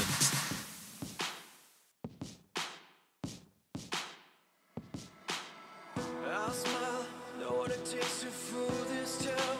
I'll do it till the sun goes down, down through the night time. Oh yeah, I'll tell you what you want to hear. I'll turn my head and shed a tear. It's never the right time. Yeah, I'll put my arm around, show you how strong I am. I'll put my arm around, I'll show you that I am. I'm unstoppable. I'm around you with no brakes. I'm invincible. Yeah, I win every single game. I'm so powerful. I don't need batteries to play. I'm so confident. Yeah, I'm unstoppable today. Unstoppable today. Unstoppable today. I'm unstoppable today. I'm unstoppable today. Break down, only alone I'll cry out loud. You'll never see what's hiding out deep down. Yeah, I know, I've heard that to let your feelings show is the only way to make friendships grow. I'm too afraid now. Yeah, I put my arm around, show you how strong I am. I put my arm around, I'll show you that I am. I'm unstoppable. I'm around you with no brakes. I'm invincible. Yeah, I win every single game. I'm so powerful. I don't need batteries to play.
unstoppable. It is Star 88. Good morning.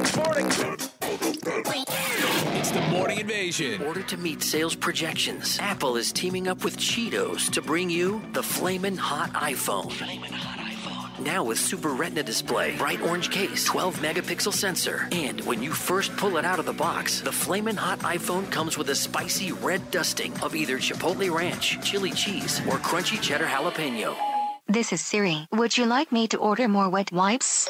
The Surgeon General has determined the Flamin' Hot iPhone meets all food safety regulations. The Flamin' Hot iPhone. Warning, do not rub eyes after texting or scrolling. I love that. I love it. Good morning. Live from the Dreamstar Remodeling Star 88 Studios. Thank you again to Brian Nixon hanging out with us every Thursday at 7. A good dude. Love him. Phone lines are open, 505-338-3700 if you'd like to call into the show. Oh, gosh. Steve-O? Yeah. Hi. Hi. All right, everybody. All right. Yeah? Yeah. All right. You know that 10-year challenge everybody's posting on Facebook? Yeah. Apparently it's a scam. Oh! I mean... I joked about this the other day on the show, and now apparently it's real? Great. Yeah, exactly. Guess who's behind it? Zuckerberg. Yeah, dude. This was my joke the other day. I literally joked about this the other day, and I just read that, and I'm like, Dexter, you don't listen to me. Nobody takes me seriously. The Bergs. Hey, man, if it doesn't show up in the prep, I don't believe it. It's the only time I'll believe it. Yeah. This is, everybody's posting this 10-year challenge. Yeah. It's a 2009 picture of yourself. It's like a selfie of you. Mm-hmm. And then the 2019 selfie of yourself. And it's trending pretty hard right now on Instagram and Facebook. Experts are saying that, this is Facebook. They're doing something to collect more data on us. This is something they put together so they can collect more data on us. A business professor at New York University who's an expert in artificial intelligence says, quote, it presented Facebook with a terrific opportunity to learn, to train their systems to better recognize small changes and how we look as we age. So what would they do with that info? Well, they would exploit it. Like, let's say an insurance company buying the data from Facebook, then using it to hike up rates on people who appear to be aging faster than others. Wow. This can't be real, yeah, right? The Star posted this, guys. Okay. I'm just kidding. The Star didn't post it. But Facebook swears they don't have any evil plans with all the pictures from the meme. Sure. I mean, I'd be careful. I'd probably take down your meme, your 2009 versus 2019 picture. I'd take it down if I were you. Am I right, caller? Hello? So I actually deleted my Facebook a while back. Did you? For personal reasons. I did. So I don't have anything that anybody could use to say what I looked like 10 years ago, which is really good. Because good that was an awkward stage.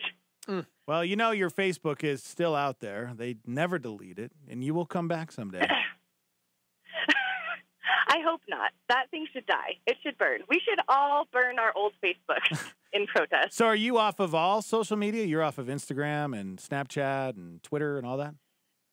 No, so I actually only deleted my Facebook because it was an old Facebook. I had it for many, many, many, many years, and I had a personal traumatic experience that had happened to me about 8 or 9 years ago, and I kept getting things popping up as memories, and no matter how many times I hid it or deleted it or like went back and tried to find it all, they kept finding more that I didn't know about. Yeah. And so I was like, well, I'm just going to delete it. And then I created a new one, and then I deleted the app off my phone because I realized how much time that was taking away from That's true. my life.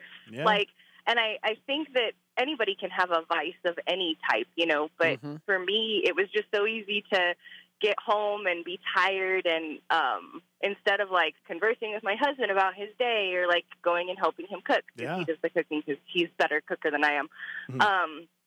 It was just so easy to go and sit down and get on Facebook and ignore him and the world and everything else. And we're newlyweds, so I was like, this isn't healthy. We have to cut it off.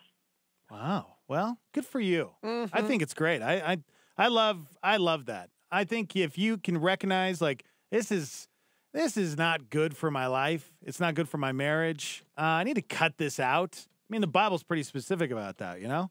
It's like, hey, if your eye's going to cause you to sin, pluck it out. They're not meaning like pluck your eye out. They're meaning like what you just said, you know?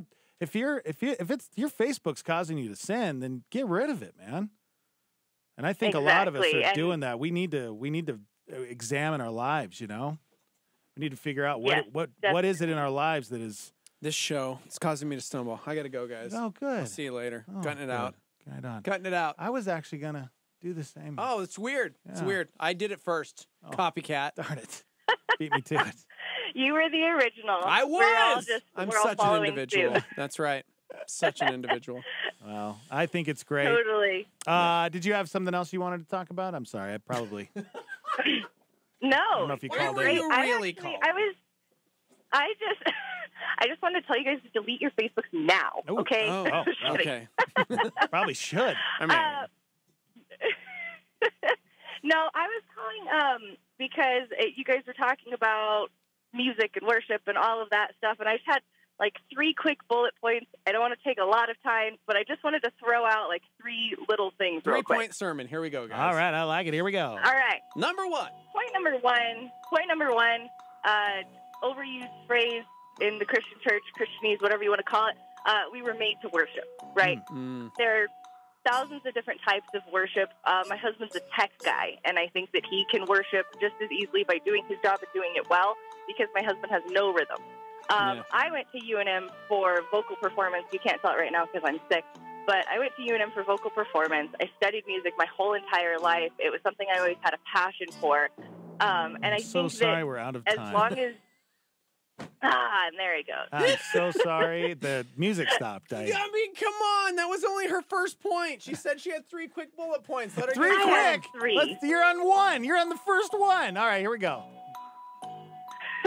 Number 2. Let's jump to number 2. All right. Finish number 1. We don't have time. We were made to worship, but by worship, we don't mean musically. You're just saying that we can worship God in everything that we do. Yep. Like being a good steward of something, or being a better dad or husband or wife, or... Gosh, I wish you'd let her talk. I just, I'm trying to wrap up point 1 so we can move on to number 2.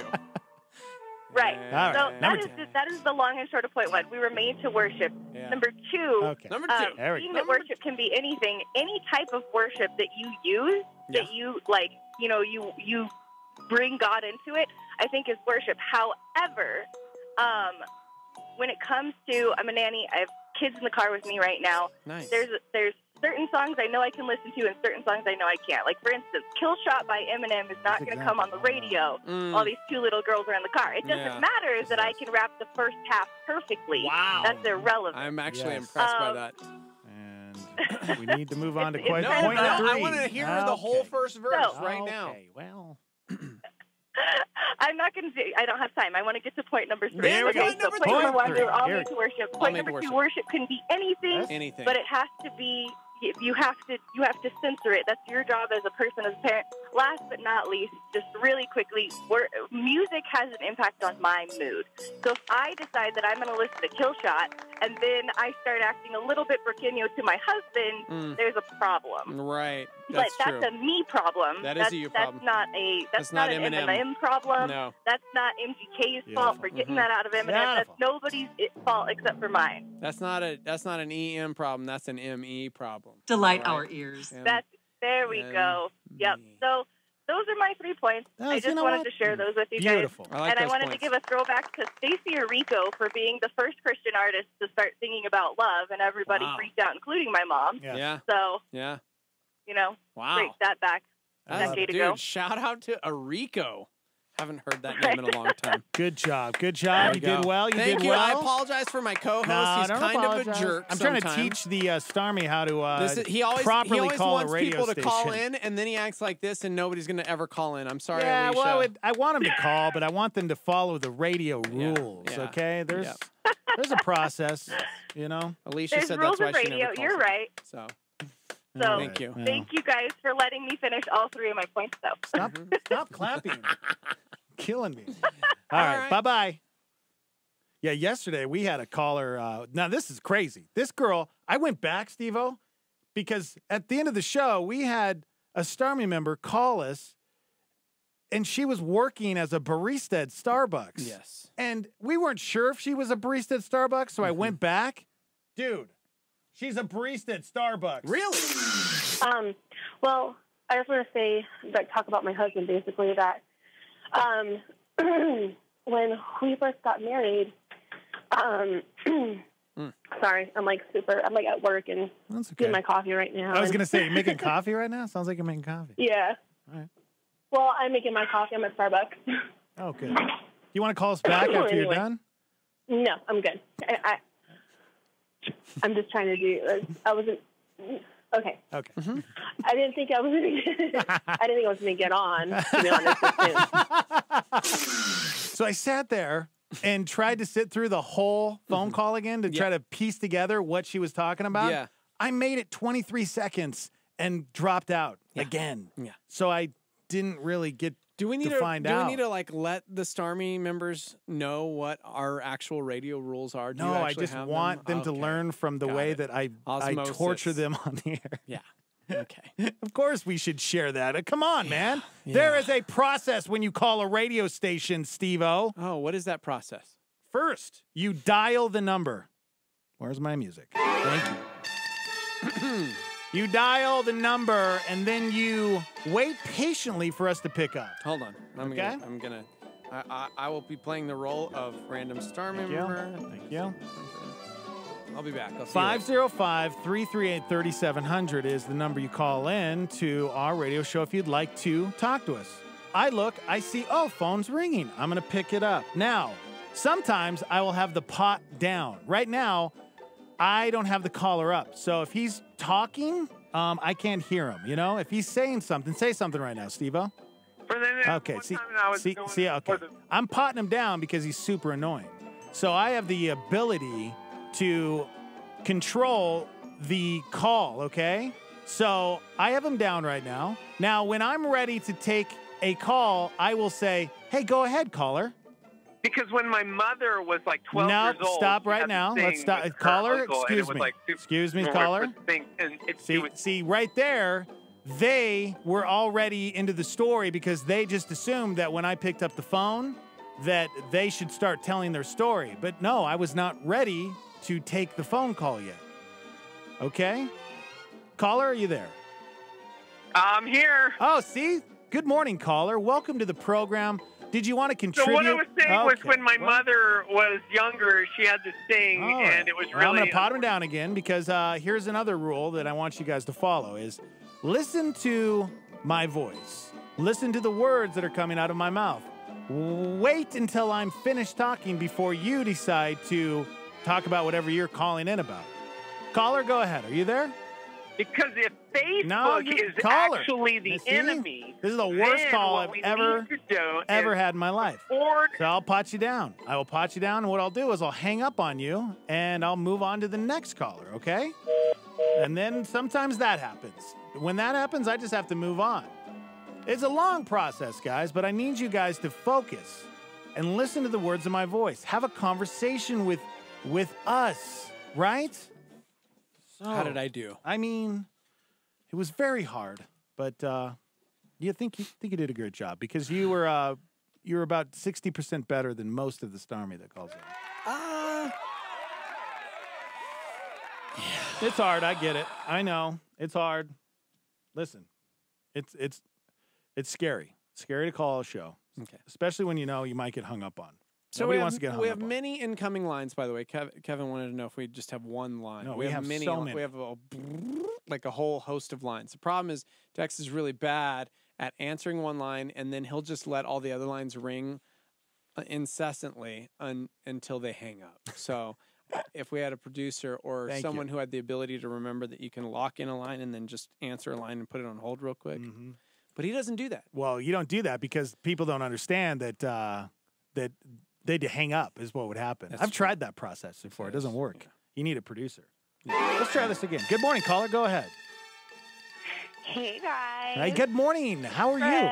Oh, see, you're not letting me finish. Okay, but you know that when I call in, I have a tagline. So you're not letting me finish. Ooh, snap. Well, wait till I'm done talking, and then you can do your tagline. Okay, let's try it again. Let's try it again, all right? Hey, go ahead, caller. You're on the air. Hey, guys. It's Brett. Hey, why Brett. do you sound so sad? Because it sounded so good the first time, and then I got rudely interrupted by the host. Yeah. Well, I mean. How are you, caller? Go ahead. Would you like to talk about anything we've been discussing on the program? Okay, I can talk now, right? Yes, you can, because I just asked you a question. Yeah, I was calling in to see if I follow the rules. I mean, can you give me some feedback? Sometimes. Feedback? Yeah, I need some feedback about when I call in, what I can do differently. Actually, Brett, you're pretty good. You're one of the greats that calls in. Yeah, I don't have a problem with you. She's not bad. She can be a little long-winded. Hey, I'm talking! Oh. She can be a little long-winded at times, but she does pretty well. Okay. Go ahead, caller. I think you're saying that because you don't want to get cut. Like an actual, like with a knife? Is that what you're talking about? Or like cut as far as like off of this show? Like cut me out of here. What do you mean by that? No, I mean physically cut. Oof, yeah, you are Hispanic. That is true. Well, anyways, thank you so much for calling into our radio show. We love you. I just wanted to call in and say hi and say good morning and tell you guys that I love you guys. Love you too. And that I hope you guys have great people that call in today. I love that. Show me some more! All right, caller. We'll see you later. Bye-bye. Okay, see, she just mic dropped us. That's not nice either. Yeah. All right. Thank you so much. You guys are doing a great job. Good. Okay. Thank you. Thank you. Go ahead, caller. Yes. Go. Yes. And caller, you're on the air. Go ahead. Yes. Hello. Hi. Hi. Oh, good morning. You're on the air. Good morning. Good morning. What can we do for you?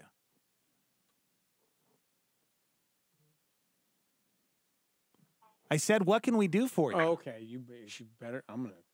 I got a raffle slap from Santa, and he knows what I wanted. Yeah. You got your present from Santa? Well, yeah, because she wrote a letter to Santa. Oh. And how did you mail that? My mom wrote the letter and then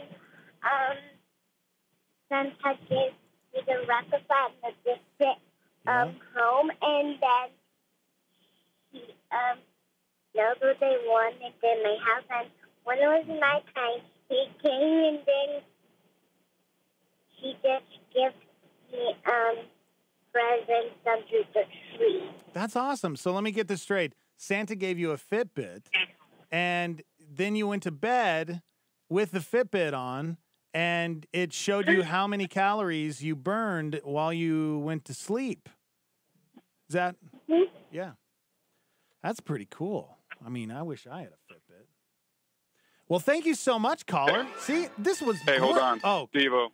Oh, hey, buddy.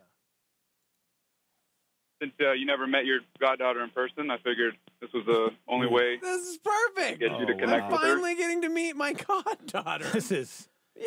Wow, Booty this is, made me the godfather of his daughter back when she was born. And You've never met her, huh? No, I never have. I've been really busy. How old is she now? That's crazy. 9? How old are you now, Aubrey? I'm 4. Oh, 4. 4. What's it like knowing that your Wow. godfather is the coolest guy in radio? Is it cool? it. Don't coach her. Don't coach her. Okay. So, it's good to meet you, Aubrey. Yeah. All right. Thank you. Yes. My birthday was a long, long time ago. Yeah, It sure a long was, time yeah. ago. Yeah. Where you owe her 4 presents. 4 presents. All right, callers. So we got to go to break. Thank you so much. You guys were so great. All right. How can you ever let people call in when you're still the most interrupter cutter offer guy? Because it's our show, so we can cut them off at any point we want, Steve-O. But is it our show? Oh, it's the Starmy show? Is Yeah, that what man. you're gonna? It's their show. It's collective. Oh, okay. How is it that a 4-year-old can do a perfectly good phone call and Britt can't? Or most of the Starmy can't? I don't understand it. As Rush Limbaugh would say, and I know he's your absolute favorite because Fox News, it's the job of the caller to make the host sound good. Yes, I love that. Yes. Make us sound good. Yes. Get rid of the live line, Steve-O. Shut it down.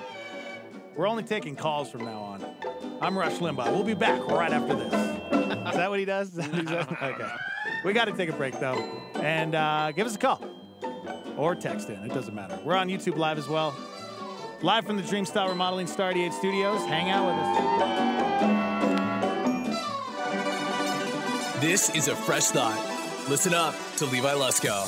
But through the Lord's mercies, we're not consumed, because his compassions fail not. They are new every morning. Even in the pit, he said I could see the sun rising up over the hole in the ground. Great is your faithfulness. The Lord is my portion, says my soul. Therefore I hope in him. The Lord is good to those who wait for him, to the soul who seeks him. It is good that one should hope and wait quietly for the salvation of the Lord. William Barclay once said, look at this, even on the darkest day there are blessings to count. We must remember that if we face the sun, the shadows will fall behind us. But if we turn our backs on the sun, all the shadows will be in front. For more fresh thoughts, go to LeviLusko.com. A Star 88 Supernova. Here's Rick Warren. Now, what's a conviction? A conviction is a deeply held belief that guides your life. It's more than opinion. An opinion is something you'll argue about. A conviction is something you'll die for. Now, the people who've made the greatest impact in the world were those who had the deepest convictions. They weren't necessarily the smartest people, the brightest people, the most educated, the wealthiest, or even the most famous. The people who've made the greatest impact on this world, for good or bad, are those who had the deepest convictions. Now, if you're going to build convictions, you need to build it on something that's going to last, because everything changes. Fads change, fashions change, psychology changes, even science textbooks change. We keep learning more and more. There's only one thing that never changes, and it is the truth of God. Catch Rick Warren's Daily Hope on KNKT 107.1 weekdays at 7:30 a.m.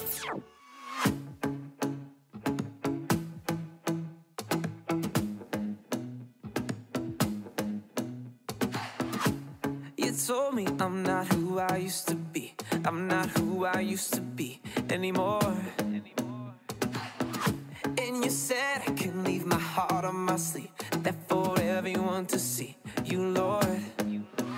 All of the things, all of the things, all of the things that I used to hide are gone away, faded away, and I'm changed from the inside out. You're turning my whole world upside down, down.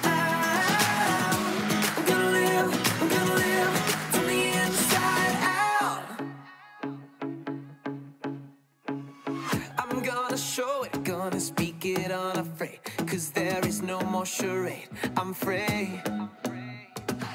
Your love is louder than the thunder in the sky, so much bigger than the lies in me. All of the things, all of the things, all of the things that I used to hide have gone away, faded away, and I'm changed from the inside out.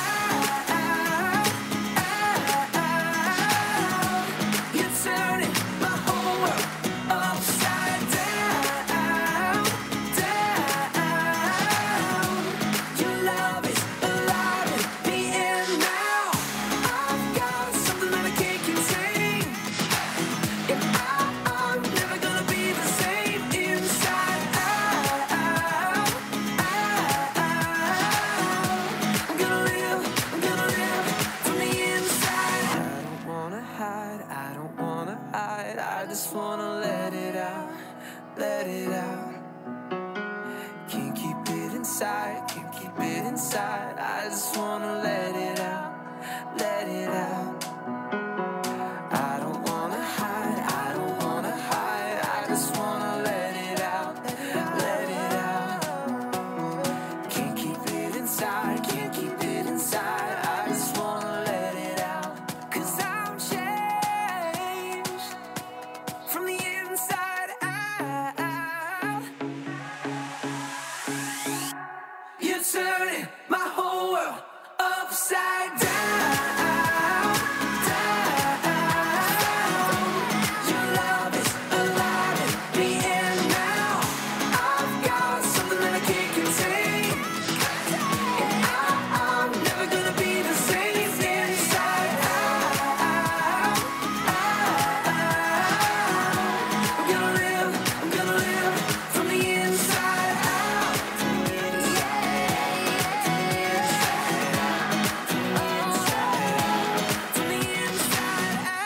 Bon Ray, Inside Out. It's on Star 88. It's 8:32. High today at 51 degrees. The Morning Invasion with Dex and Steve-O on Star 88. Good morning. How are you? Doing all right? Good morning to you. Wait, are you talking to me? No, or- not you. Okay, I'm just, I can never tell. Gosh, man, you're aging me today. Is what you're doing. Wow. You're welcome. Yeah, see? I got bags under my eyes. I got wrinkles. I feel the same way. Turning into two grumpy old men, man. Great. You know, you're talking about, this story yesterday about how you wanted to, go outside with your shotgun and take care of your neighbor because... Oh, my gosh. What? No one said that. Because you feel like you live next to Walter White. Actually, in serious news, yesterday I told the story. Oh, do you have an about, update? Oh, yeah. Do you I've have an got update on what? I've got an update. Breaking news, guys. Breaking news. All right, everybody. If you missed the story yesterday, local celebrity and morning show co-host Steve-O Jeter. Local celebrity. Yeah, I heard some crazy noises outside and saw his neighbor and his tiny whiteys interacting as a 70-year-old with some 20-year-olds, and it was kind of creepy and weird. Didn't know what to think about it. He laughed it off to senility. And is that the word? Senility? No, I don't know. It's like when you're senile. Senility. Senility. Mm-hmm. He also heard them talking about moving and entertainment center. We all know what that means. Moving and entertainment center? Yeah, he told the guys he needed some help moving some stuff, and everybody knew, oh, he's a mule. He's a mule. Yeah, that's right, for the Mexican Mafia. Well, yesterday, as Steve-O Jeter made his way home, he rounded the corner, and sure enough, wouldn't you know, one of those 20-year-olds had a dolly and was actually literally moving an entertainment center. You know what they do with entertainment centers? Yeah, they put televisions in them, and they house all of their Blu-rays. So, guess what's inside the reminder, television? Stop being weird. Stop thinking everyone's a drug dealer. Maybe start loving people more. Jesus said to love your neighbor, not be suspicious of him, and call him a drug dealer on the radio. So back to you, Dex. Thank you. All right, everybody. We're back. We're back. Thank you very much. Yeah, dude, seriously, I got home and a guy was like, had a dolly and was helping the man move in an entertainment center. And I immediately it was the same said, Chrissy. Same guy? Look, stop being suspicious of everyone. Yeah, hold on a second. Back it up. Back the dolly up. What? It still could be what we think it is. What do we think it is? I thought it was a kid helping a guy move. How do you know? How do you know? What if, obviously, they know each other, but who puts a gun to some other person's head? He never had a gun! Really? Clearly, it was a cell phone. What? By the way, Jay Marie's already calling me out like, yeah, okay, says the guy who ran inside the studio. Yeah, thank you. He was Thank chasing you. me. This man was chasing me? Hold on a second. All right, everybody, breaking news. If you weren't listening early this morning, there was a suspicious man who parked next to Steve-O Jeter as he entered the campus of Calvary, Albuquerque this morning. It was about 5:30 a.m., and Steve-O ran to the front entrance of the radio station and cried like a little girl until he found Dex and accused the man of trying to kill him. I think the words I used were maim and murder. Okay. Let's get it right. Yeah. Come to find out, this guy was looking for his Bible study. Yeah. Which is why, if you're on a campus that's dark because it's 5 o'clock in the morning, you go, "Excuse me, sir." Yeah. Do you happen to know where the Bible study is this morning? You don't creepily follow someone with like an odd limp. How about odd limp? And heavy breathing. See, you're such an exaggerator. There was no limp. There was no heavy breathing. You don't know. You don't know. Oh, wait. Breaking news, everybody. Breaking news. This just said Steve Jeter is an exaggerator. We're back to you. Caller, go ahead. You're live on the air. Hey, is Taylor around? Oh.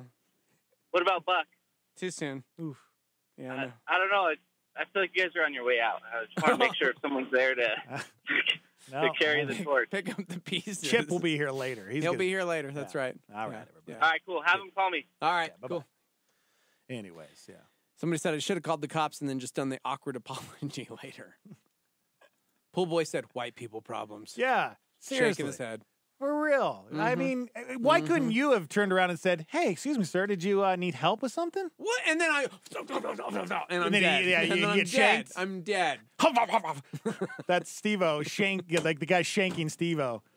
Get out of here. All because I was trying to be helpful. Yeah, okay. Yeah, I go back to what I said this morning. If this guy wanted to take us out, he could have taken us out. I love that you ran into the radio station where there's glass doors. It was locked, though. We would be safe. No, we wouldn't. We would have been safe. He and then could you're throw like, a rock through the window. I'm just going to open the door. You know, if he had a gun or any sort of weapon, he could break the window and come in. You know that, right? No. Have you ever seen when people try and like shoot out glass and stuff? It doesn't all just shatter all to the ground. Then he'd have to like try and push through, and it's all still like... It would have taken him time. Oh, so we could have gotten out of there? I would have. You would have fell on the floor and started screaming for your life. I would have run out the front door into my car. I have a faster car than you, so I just got to outrun you, man. I don't got to outrun the guy. Yeah. Oh, my God. Besides heavy breathing and limp, I could have totally outrun that guy. No, that's not true at all. Breaking news, everybody. This just said... Steve Jeter is an exaggerator. Also, he is not a fast runner, and he is very out of shape. In fact, Dex is a runner, and his car is faster than his Mazda. So, fake news, everybody. Fake news. That's right. Alicia says, well, we know what Steve-O leans toward in the fight or flight department. Not true. I was actually like hidden in the corner waiting, and I had a coffee mug that I was ready to shatter at any point. And then I also had, I really did. I had scissors that were next to the printer. And I was like, I'll take him high with the coffee mug and take him low with the scissors. And here's what I said to Steve. I go, hey, bro, you stay right here. I don't want you to come around the corner because if I go out there and this guy shoots me, then you need to be safe. Prepared. So you stay right here. I was ready, dude. Don't show your face, all right? Yeah, I was ready. I watched The Passage this week. I know how to disarm a dude. This just said, this guy who Steve-O said was a evil murderer, in fact, is just a guy wanting to find the Bible Calvary study. parking lot bandit. He thought he heard on the radio that Bible study was at 5:30 this morning. In fact, he just wasn't listening, and it was at 6:30 a.m. So he went to breakfast and came back and made it to Bible study on time. Shout out to the men of our society who come to Bible study at 5:30 in the morning. In fact, his name was Kevin, and he was a really nice guy. He was a really nice guy. Not a murderer. Yeah. Wielding a gun or a shank, if you will. Oh Act a fool! We got to Fast and Furious our cars later. I want to know which one's really faster. Yeah, well, you know, my Yours Lamborghini is way fast. Yeah, but it's an automatic. It doesn't matter. That's true. Dude. How fast is 0 to 60? How fast does it go? Like 0.9 seconds. Yeah. So fast.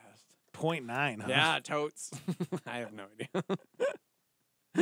Why is it that guys, we feel like when we get a car, like a fast car, like we want to show it off, and we want to, you're the only guy that I've ever met who won't let other people drive their car. Like most of the time, most of the guys that I've grown up with or that I know that have a nice car, they'll be like, oh, you want to drive it? Because they want to like show off their car. They're like, hey, bro, you want to drive my car? You want to go for a ride? Steve-O's not that guy. He's like, nobody, Chrissy, his wife, has never even driven his car. Ever. It's so crazy. Nope. You're nuts. Oh, man. Does Chrissy have to go downstairs if you hear a noise downstairs at night? Okay. Is she the one who has to go investigate? Remember the story how everyone was hiding upstairs and I was downstairs with the door open, like ready to go?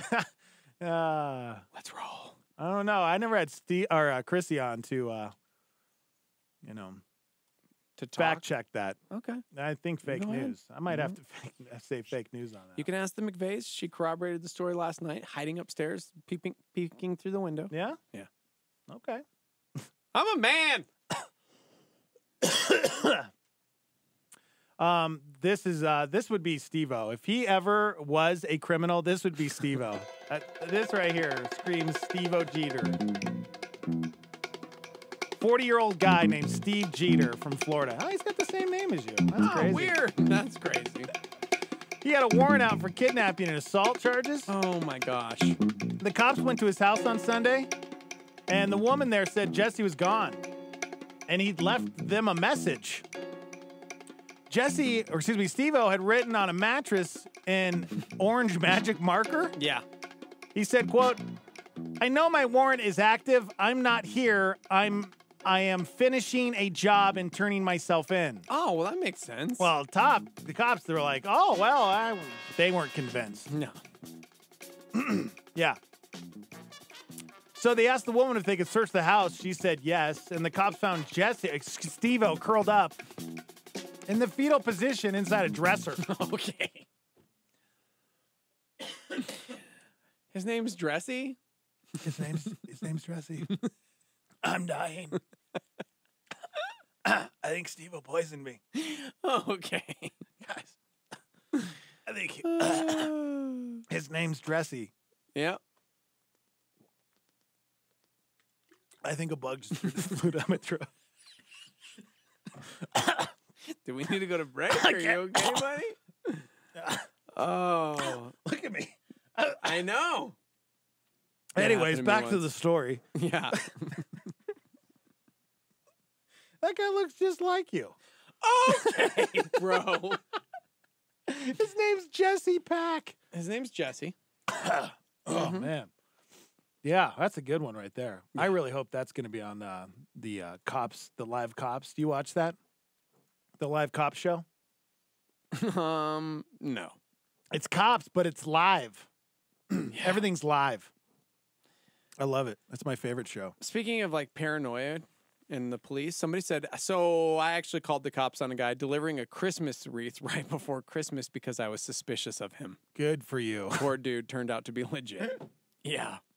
Hey, you see something, you say something. I hear that. You know what I'm saying? I also think common sense can kick in sometimes. Yeah, but most people don't have common sense. That's also like you. Yeah. Actually, I will say this.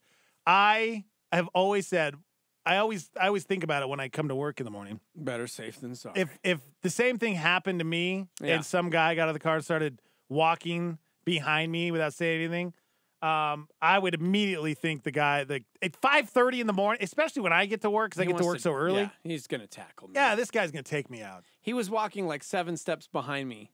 Same path. Not saying a word. Yeah, because he thought you were going to Bible study. He had been sitting in his car, and then I pulled up and got out of my car, and he just followed suit. And it was like, is this guy shadowing me? He's a terrible private investigator. I see him. Oh, my gosh. Amazing. Mm-hmm. We need campus security here 24/7. You know what I'm saying? Yeah. We need a space force on campus is what we need. I love that. All right. I think I need to go check my throat. I think I'm dying. All right. Let's take a quick break. Is Shock Therapy Live happening? That's a really good question. All right. Well, we'll see. We'll find out, guys. We'll find out. If you guys want to hang out, we're on YouTube. Okay, I can't talk. We'll be right back. Stephen Furtick makes it come alive in this Star PowerPoint. The greatest opportunity for ministry that we even have today is beyond the walls of our local churches.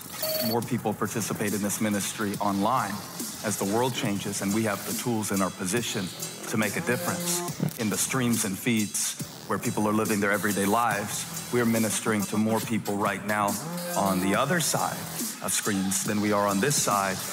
And the potential for what we could do together in the times we live in to represent hope, love, unity, all of the things that the gospel is, to a world that is getting darker by the day, the potential is unprecedented and unlimited. Do you want to get in the middle of it, or do you want to do what the people did and just hurry through? This is a moment for you to take a stone out of the Jordan of God's faithfulness in your life. That's a PowerPoint on Star 88. Sick and tired of being sick and tired. Had as much of you as I can take. I'm so done, so over being afraid. I've gone through the motions, I've been back and forth. I know that you're thinking you've heard this before. I don't know how to say it, so I'm just gonna say it. Yeah. Fear you don't own me. There ain't no room in this story. And I ain't got time for you telling me what I'm not. Like you know me. Well, guess what? I know who I am. I know I'm strong. And I am free. Got my own identity. So fear you will never be welcome here. Take a minute, let it settle in. You probably never saw it coming. Something's gotta give, so I give up you.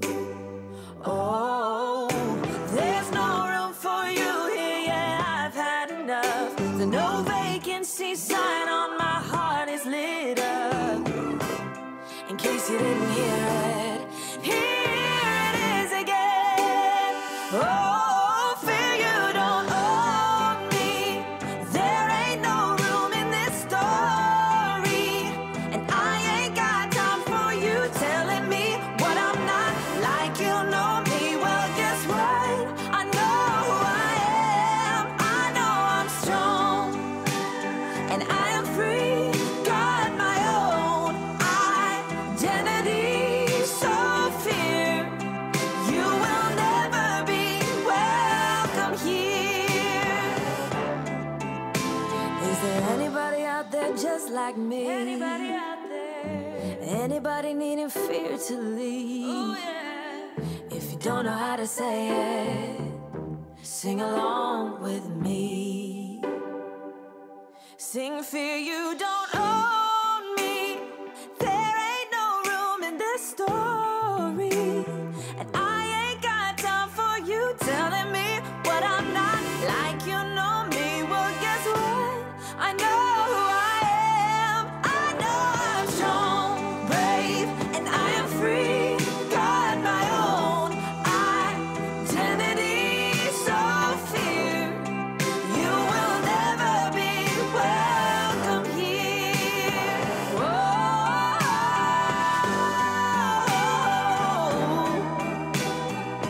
Goodbye, goodbye, fear. Whoa, you will never be welcome here. Francesca Battistelli, the breakup song. It's on what are you watching? Oh, sorry. What are you doing? Nothing. I was just watching a video. Wow. Somebody posted on Twitter. So I didn't realize we were live. Man. Okay. Didn't realize it. It is 8:50. High today at 51 degrees. What's going on in the news today? How House Speaker Nancy Pelosi asking President Trump to delay his State of the Union address until the government is reopened. 4 Americans, 2 service members and 2 civilians were among at least 16 killed in a suicide bombing outside a restaurant in northern Syria. The FBI making a major arrest in Atlanta. His alleged intent was to attack the White House by using explosive devices. A driver captured 2 women busting a move on the top of an SUV in St. Louis, Missouri Monday. They didn't have to twerk, especially during rush hour. Well, that was so dangerous. Where's the law when you need it? Major storm taking aim from coast to coast. Get ready for rain, slush, and snow in a lot of parts. YouTube is now cracking down on dangerous stunts following a wave of videos that mimic the hit movie Bird Box. We're not going to allow it and host it on our platform. He is only in the 7th grade, but a football phenom is already being offered a free ride. Isaiah Marshall is now the youngest player to receive a scholarship offer from the University of Michigan. Woo! University of Michigan. That's cool. Good morning, everybody. Welcome to the show. It is a beautiful Thursday. That's right.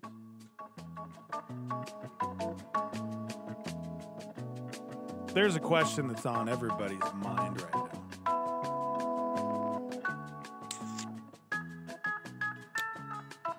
Can you eat a flamingo? I'm sorry. Can you what? Eat a flamingo. Eat a flamingo. Can you? Like legally?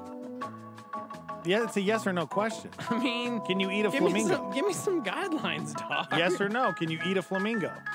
Can you? Yes. Mama said I can do anything I want. Okay, then yes. Yes, you can eat a flamingo. Heck yeah, dog. Should you eat a flamingo? No, probably not. Probably not. Question. I'm going to say yes, no. Yeah. Well, if you type in, can I eat a flamingo? I love all the other things that people have Googled. Can you eat? Can you eat acorns? Can you eat snow? Can you eat beans on keto?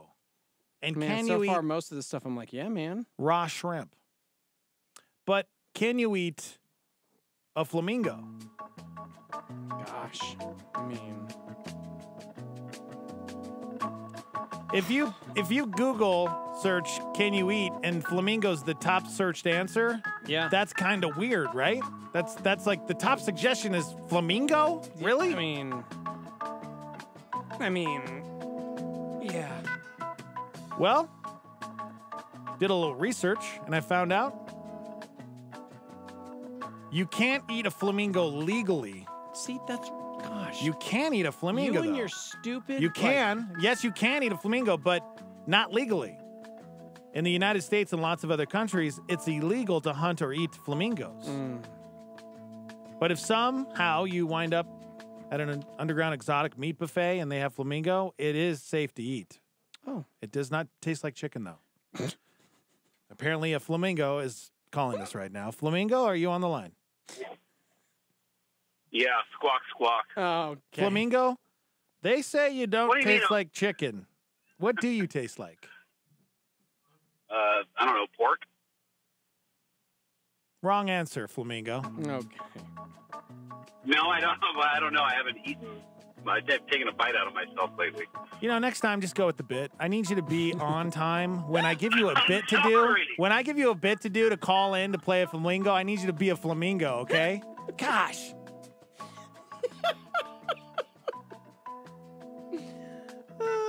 Sorry? Go ahead. I'm sorry? You're fine. You're I'm good. sorry. I was just calling to check in. No, I hadn't talked to you guys for a little while. Hey, guy. Hey, man.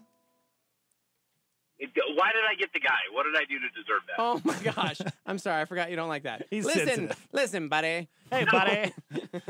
Hey, buddy. You okay? Yeah. Yeah, I'm okay. I'm sorry. Can you guys hold on for 1 second? No, can we hold on? That's fine. I'm at the car wash. We have to take a quick break anyway. All right, call me back. Call me back? Wait, call you back? Gosh. Please continue to hold. Okay. I don't even know how to do this anymore. The question is, can you eat a flamingo? Hey. I literally gave him one bit to do, to call in as a flamingo. And he can't even do that. Is it hard, Starmy? Is it hard? Apparently, flamingo meat tastes more like duck, but with a slightly fishy taste. Okay. One of my favorite shows that I watch on Netflix is Meat Eater. It's a great show. You should watch Meat Eater? Yes. You want to know what the ribeye of the sky is?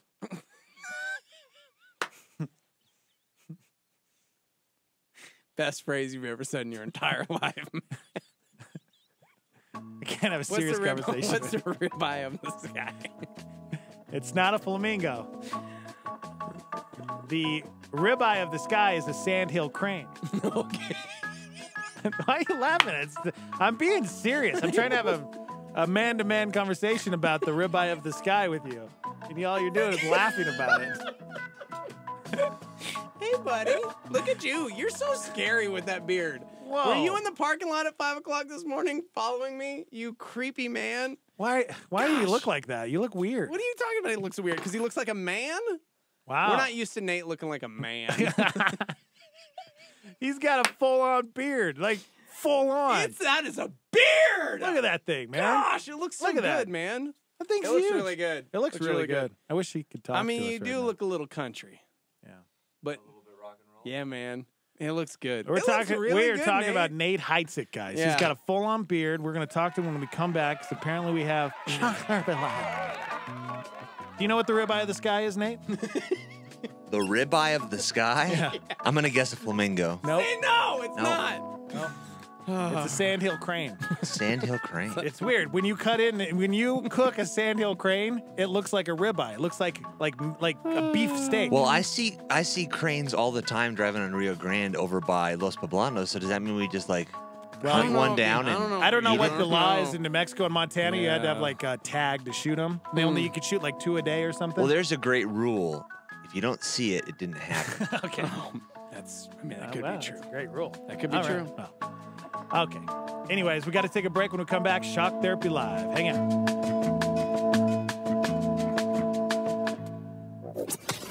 I'm Heidi, and here's what's happening. Do you know about a free event happening in the near future? For your church, like a Bible study or an outreach event, or maybe something for your community, like a free concert. If you do, let us know about it. We'll talk about your free events on the air and feature it on our website. All you have to do is fill out the form online at star88.fm. For more information about events happening in your community and so much more, visit star88.fm. For what's happening, I'm Heidi, and this is Star 88. Addiction to entertainment can be dangerous, as Skip Heitzig says. We understand we live in the day and age of binge watching. It seems like we increasingly find the need to have a screen ever before us. Hotspot. Skip points out that you only have so much time. Be careful how you spend it. Laziness will leave him restless, unsatisfied, discouraged, and frustrated. Find more from Skip at connectwithskip.com. The cure to laziness? A good, healthy dose of diligence. Your earthly work, my earthly work, should reflect that we serve a master in heaven. Grow in your faith with Skip's reading plans. Search for Skip Heitzig in the YouVersion Bible app. And I'm just hoping that we have more to give to Christ than just our subscription to Hulu or Netflix. That we're not lagging in diligence, but fervent in we are serving the Lord. Hotspot. This is KLYT Albuquerque, Santa Fe, rebroadcast on KKCJ, Cannon Air Force Base, KPKJ, Mintmore, K201CC, Las Cruces, K203EZ, Alamogordo, K207CQ, Gallup, K211CW, Hobbs, K212EH, Silver City, K214DE, Antonito, K218AK, Artesia, K250AB, Roswell, K293AO, Alamosa, K228DQ, Portales, in the free app for iOS and Android, and online at star88.fm.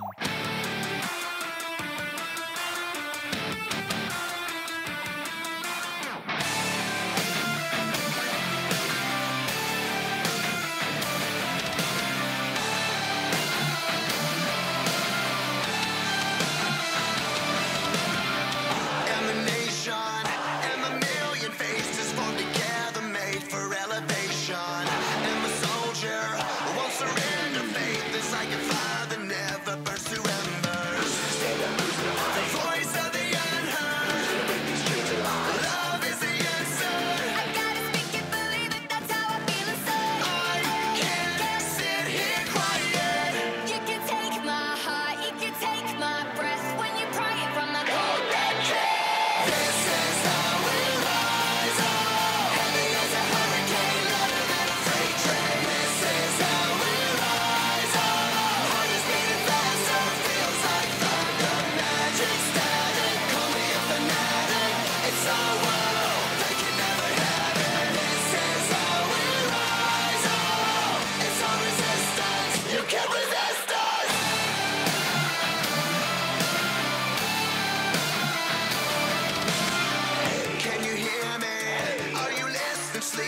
and the shadows could be making history.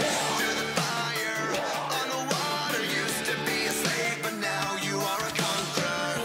They can take my heart, they can take my breath when they're crying from the cold red chest. This is how we rise up, heavy as a hurricane, louder than a freight train. This is how we rise up, heart is beating faster, feels like thunder. Magic static, call me a fanatic. It's our world, they can never have it. This is how we rise up, it's our resistance, you can't resist us. We're rising up, rising up,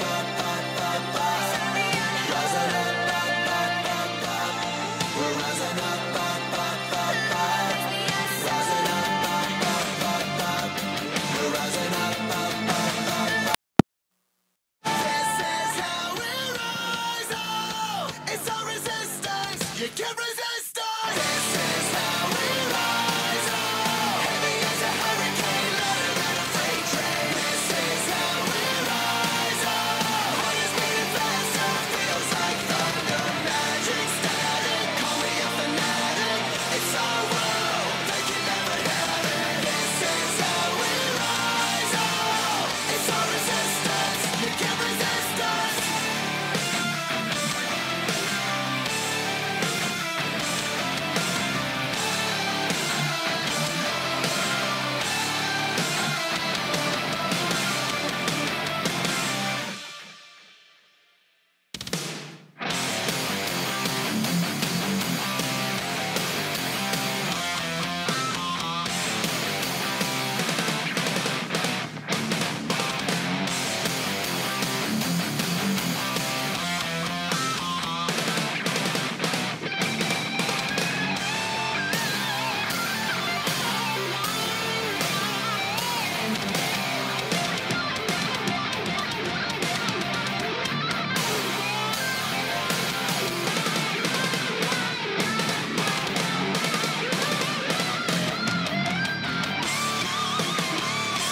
The Morning Invasion brings you Shock Therapy Live, featuring Pastor Nate Heitzig. Call now, 338-3700, or email us at studio@star88.fm. Man, he looks all grown up, ladies and gentlemen.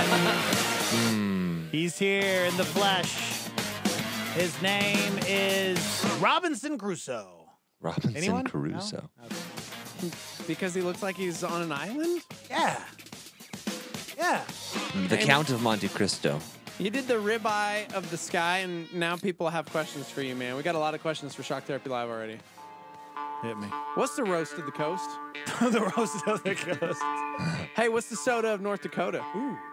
Orange soda. What's the pork of New York? Ooh, wow. That's good. People are like, man, really witty this morning. What's the fillet of the bay? Oh! Well done. Well done. That's good. Seagulls? Maybe seagulls? I don't know. I can't imagine those would taste very good. I can't either. That's funny. Yeah. Guys, it's Shock Therapy Live. It's not meat eater hour, okay? Man. What's the flank of the bank? Gosh, man. That's good. That is good. This is good. Yeah, I like that. So anyways. Anyway, Shock Therapy Live. What's the tri-tip of the tri-state? Man, you're pretty good at this. He knows a lot of cuts of meat. Yeah, you do. Dude. I'm sitting here like, okay, round roast. Round roast. Say, what's the turkey of Albuquerque? No, that's not good because that's already been used by every restaurant in Albuquerque. The Albuquerque turkey. Albuquerque turkey? Yeah. Well, what is it? The Albuquerque turkey. What's the ambrosia of Indonesia? That doesn't That's work. terrible. What's the turf of the earth? Turf? What's the turf of the Turf earth? of the earth is turf. It's grass. It's literally turf. What's the grass from your... Oh, wait. Don't do that. It's not good. Guys, it's Shock Therapy Live. What's Shock Therapy Live, Nate? Shock Therapy Live is the... No, I was going to try to think of another It's the pun. hour Didn't of work. power. Nope. That's TBN. Yeah, it is TBN. Not that. We'll be less offensive. We'll be less Hour of Powery Yeah. and more Howard Sterny. I like that. All right. What is Shock Therapy Live? I don't know. What is Shock Therapy Live? I don't know. Steve-O, what is Shock Therapy Live? Shock Therapy Live. Well, you know, it's funny because I think back when Nate and I started Shock Therapy Live, it was like, this is the real hour. This is the hour where we get to talk and be real and do things within our faith that you don't really hear talked about on radio. And I'm proud to say, like, I honestly believe that Star 88 as a whole, like, we believe that we can be real about certain things. Now, I will say this hour is a little more raw, if you will. We talk about personal issues. We talk about struggles. We talk about things going on in people's lives. We got a really good testimony, actually, this morning because of Shock Therapy Live. That's awesome. Said, hey, I had written you guys a few months ago because I had found my biological father whom I had reconnected with and was terminally ill. I don't know if you guys remember I do. that. I remember that question, yeah. Well, here's the deal. He passed away 2 weeks ago, and while I'm grieving, I got to know him and forgive him. Wow. And I'm joyful that he knew and loved Jesus. Wow. Come on. So I just wanted to say thank you for the great advice about bringing Jesus to him. Because That's so good. awesome. Dude, That's awesome. Hi. Hey. You are very pink. And that's why we do this show, man. I remember when we set up to this show, we said, man, there's a lot of things that people feel uncomfortable talking to their pastors and talking to people in church about. And we said, you know, these things like masturbation, medicinal marijuana, stem cell research. We really went through a whole gamut of things. And that's what this show set out to do. And so we talk about things that we don't normally get to talk about on the radio station, but we approach from a standpoint of there's a biblical view on these things, on these issues. Yeah. And so kind of our mentality and our point of view is these things are being talked about by kids at school, whether we talk about them in our Christian homes or not. Yeah. And we think we need to talk about them from a Christian perspective so that our kids, so that people can get a Christian worldview on these issues and then go back into this world that's talking about them in a very crude way and have some biblical perspective to address it with. Yeah, it's tough. I mean, as a Christian, as a husband and a father, there are times where you wake up, and what happens if you wake up one day and you're like, I'm not attracted to my spouse, or I really want to strangle my kids, or I think I just want to move by myself, right? Like, we get stuff like that. Yeah. Because that's not only is that hard to talk to a pastor about, that's hard to talk to a family member about, or a friend, or you know what I mean? Because you feel so isolated or on an island because nobody's dealing with what you're dealing with, and that's because Christians don't talk about a lot of things. Yeah. And so we want to talk about those things because we are Christians. We are also very much so human beings with fallible brains that we need advice from time to time. And sometimes we struggle with these questions, especially if we don't have a firm understanding and knowledge of our Bibles. Yeah. When something like legal marijuana comes up, we're like, well, if it's legal, why is it wrong? Because I thought I just wasn't supposed to do it because it's illegal. So if it's legal, is it still a sin? Yeah. And people have these questions, and unfortunately, a lot of times when they ask their parents or their pastors or parents come from a place of judgment of, well, I hope you're not thinking about doing this, and it comes from this place where now they never want to ask another question to those people ever again. Yep. So we set out with this goal of saying, man, we want to be unshockable listeners. Yeah. Look, you could call us and let us know that you just murdered somebody, and we'd probably call the cops on you, but we wouldn't sit on the phone and go, oh, what? Yeah. You did what? How dare you? Shame on you. No, we're going to talk to you. We're going to talk to you honestly, in a very real standpoint, give you a biblical worldview on what you're dealing with. But our goal is to be unshockable listeners. And let me be real, man. One of the more damaging things you can do as a spouse, as a parent, as a friend, as a pastor, as a whatever, is tell someone you want them to be real. Man, I love you, and I just be real, and let's talk, and then use that against them when they're truthful with you. Yeah. Because I've heard way too many stories of people who try to go to their parents with something, or try to go to their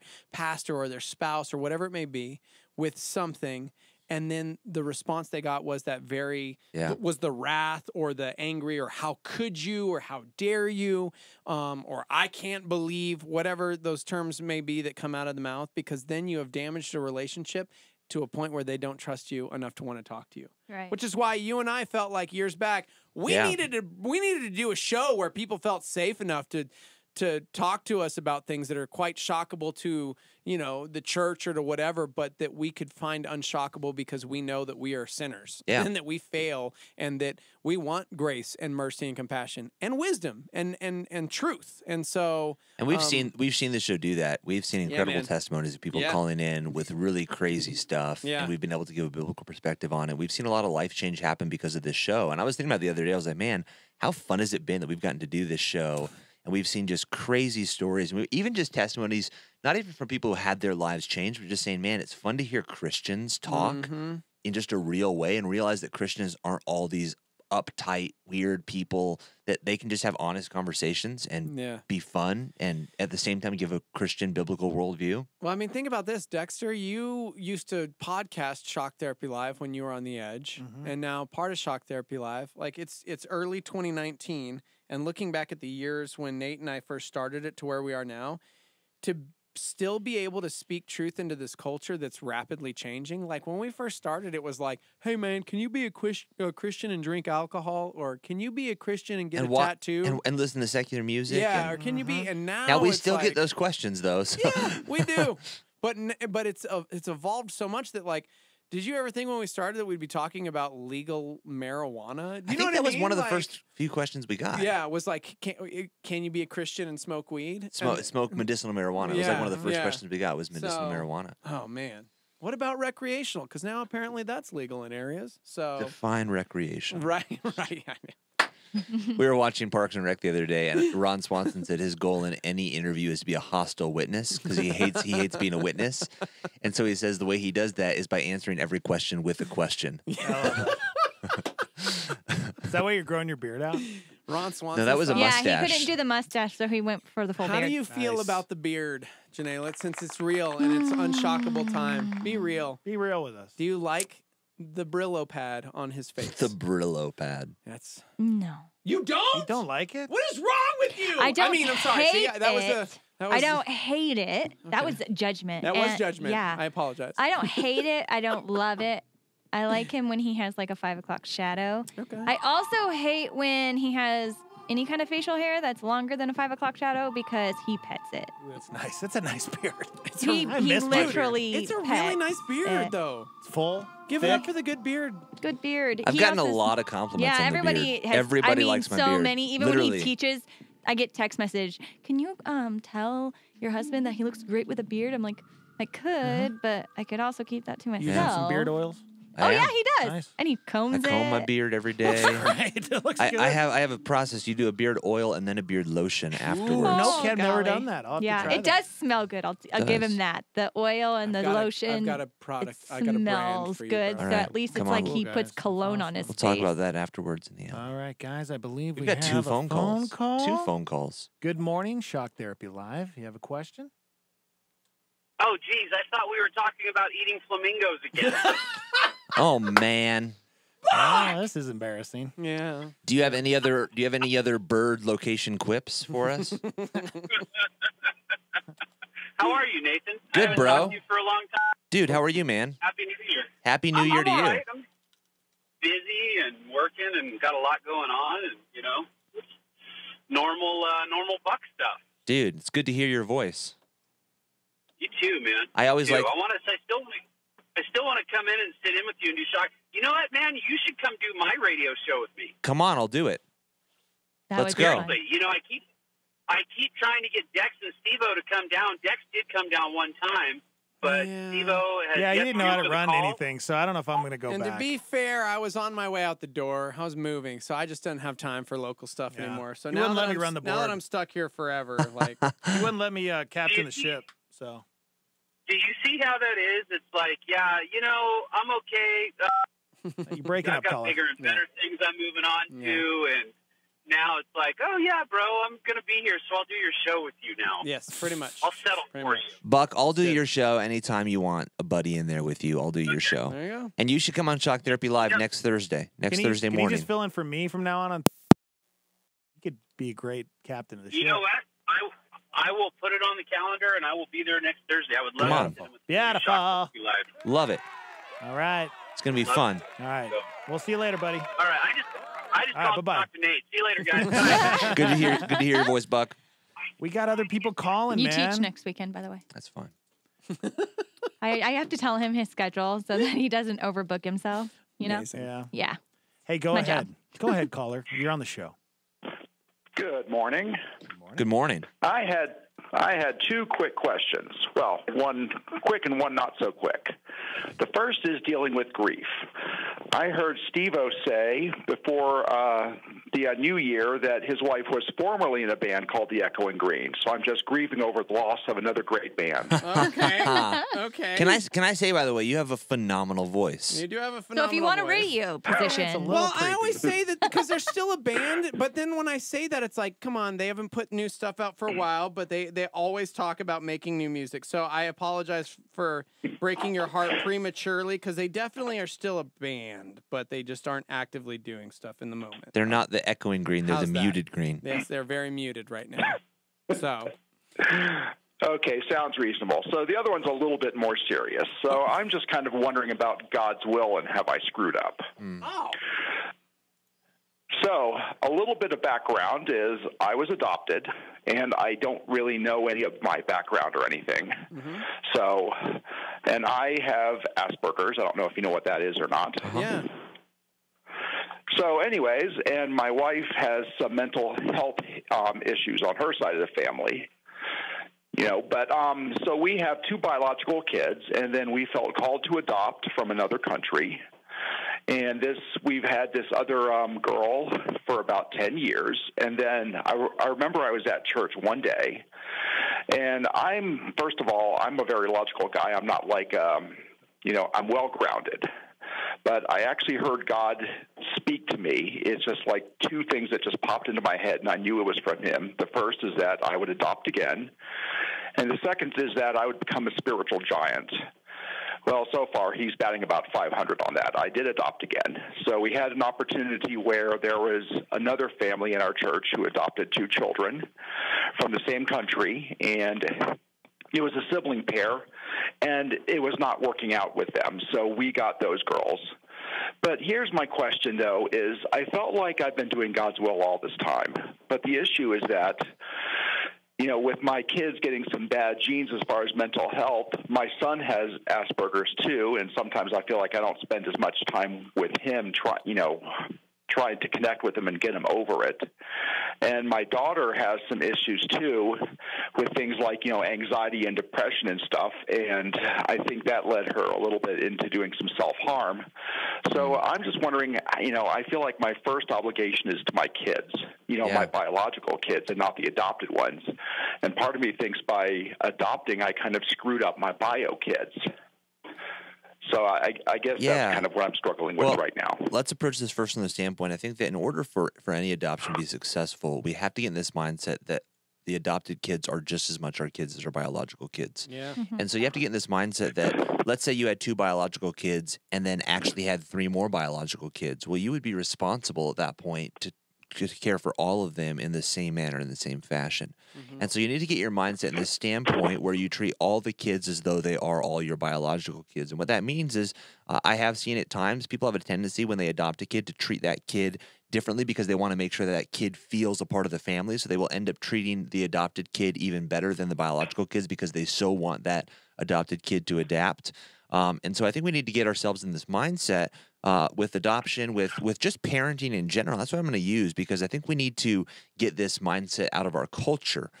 It's being a parent, whether you're an adopted parent or whether you're a biological parent, it's being a parent. Being a parent is being a parent is being a parent. And we need to show all of our kids this love and this training them up in the way that they should go, this care that God desires for us to have for children just in general. So I think that that's important. And then number 2, I want to approach from this standpoint because you said, man, have I gotten out of God's will in this area and have I messed it up? The beautiful thing about God's will is no matter how far we go, or even if we do step outside of God's will, we always have an opportunity to go back into God's will. And that's what's incredible about the plan of God for our lives. It's not like you hop out of this circle and it's one and done. You can't get back in there. Your life is destined for failure after that point. The beautiful thing about God's will is there's always a second, a third, a fourth, a fifth, a sixth, a seventh opportunity. The reality is I can't go back in time and tell you whether or not you stepped outside of God's will doing anything in your life, whether you stepped outside of God's will in marrying your spouse or having kids or adopting more kids. I can't answer those questions. What I can look at is say that, man, from this point on, I firmly believe that even if you did at some point in your life step outside of God's will, you can step back into it and you can live a fulfilling and joyful life. And you can see your family thrive and you can see your life flourish. And I mean, I really get this from numerous Bible stories. You look at Samson, who drastically stepped outside of the will of God, was able to, in the last moment, step back into the will of God. You look at David, who stepped drastically out of the will of God, but then stepped back into the will of God and was known at the end of his life as a man after God's own heart. You look at Abraham, who stepped outside of the will of God, but God gave him another opportunity, and he had an incredible son named Isaac as he stepped back into the will of God. So the Bible is chock full of people who stepped outside of God's will, but God gave them another opportunity to continue persevering and seeking and following him. And so there's an incredible amount of hope there. And what I've always told people is that if you want to know the will of God for your life, love God with all your heart, soul, and mind, and then do whatever you want. And it sounds counterintuitive, but it's based on this idea that if we are completely loving, desiring, and serving God with our entire heart, soul, and mind, then the things that we naturally want to do will be the things that God wants us to do. And so what I would encourage you with your family is to obviously, first and foremost, love God and seek him with your whole entire heart. Secondly, love your family equally in a beautiful love. I would say the way that should even go is love God, love your wife, and then love your kids, all your kids, your adopted kids and your biological kids in an equal fashion. Well, that's one thing I have done is I have made an effort to treat all of them equally. But another part of me is I didn't have to adopt these kids, and if I didn't, maybe my biological kids would be mentally healthier. So I mean, it'd be horrible for me to But so what I'm talking about do is a wonderful thing for these adopted kids, but then my bio kids wind up screwed up for the rest of their lives. But so what I'm saying is you got to flip your thinking. We can't go back and say, did I do the right thing or the wrong thing? The reality is you did it. And now as a believer, now as a Christian, you are just as responsible to those kids that you adopted as you are to your biological kids. And what I'm saying to you is you got to get to this point. Now that you've made this decision and you have done it, is you need to get to this place in your life where you even stop separating them is by doing this great thing for these adopted kids, by these kids that aren't mine, did I do something bad for my kids who are mine? That thinking needs to be expunged from your mind. And you get to a place where I did it. Whether that was look, you're not going to be able to know this side of eternity whether that was God's will for your life or not.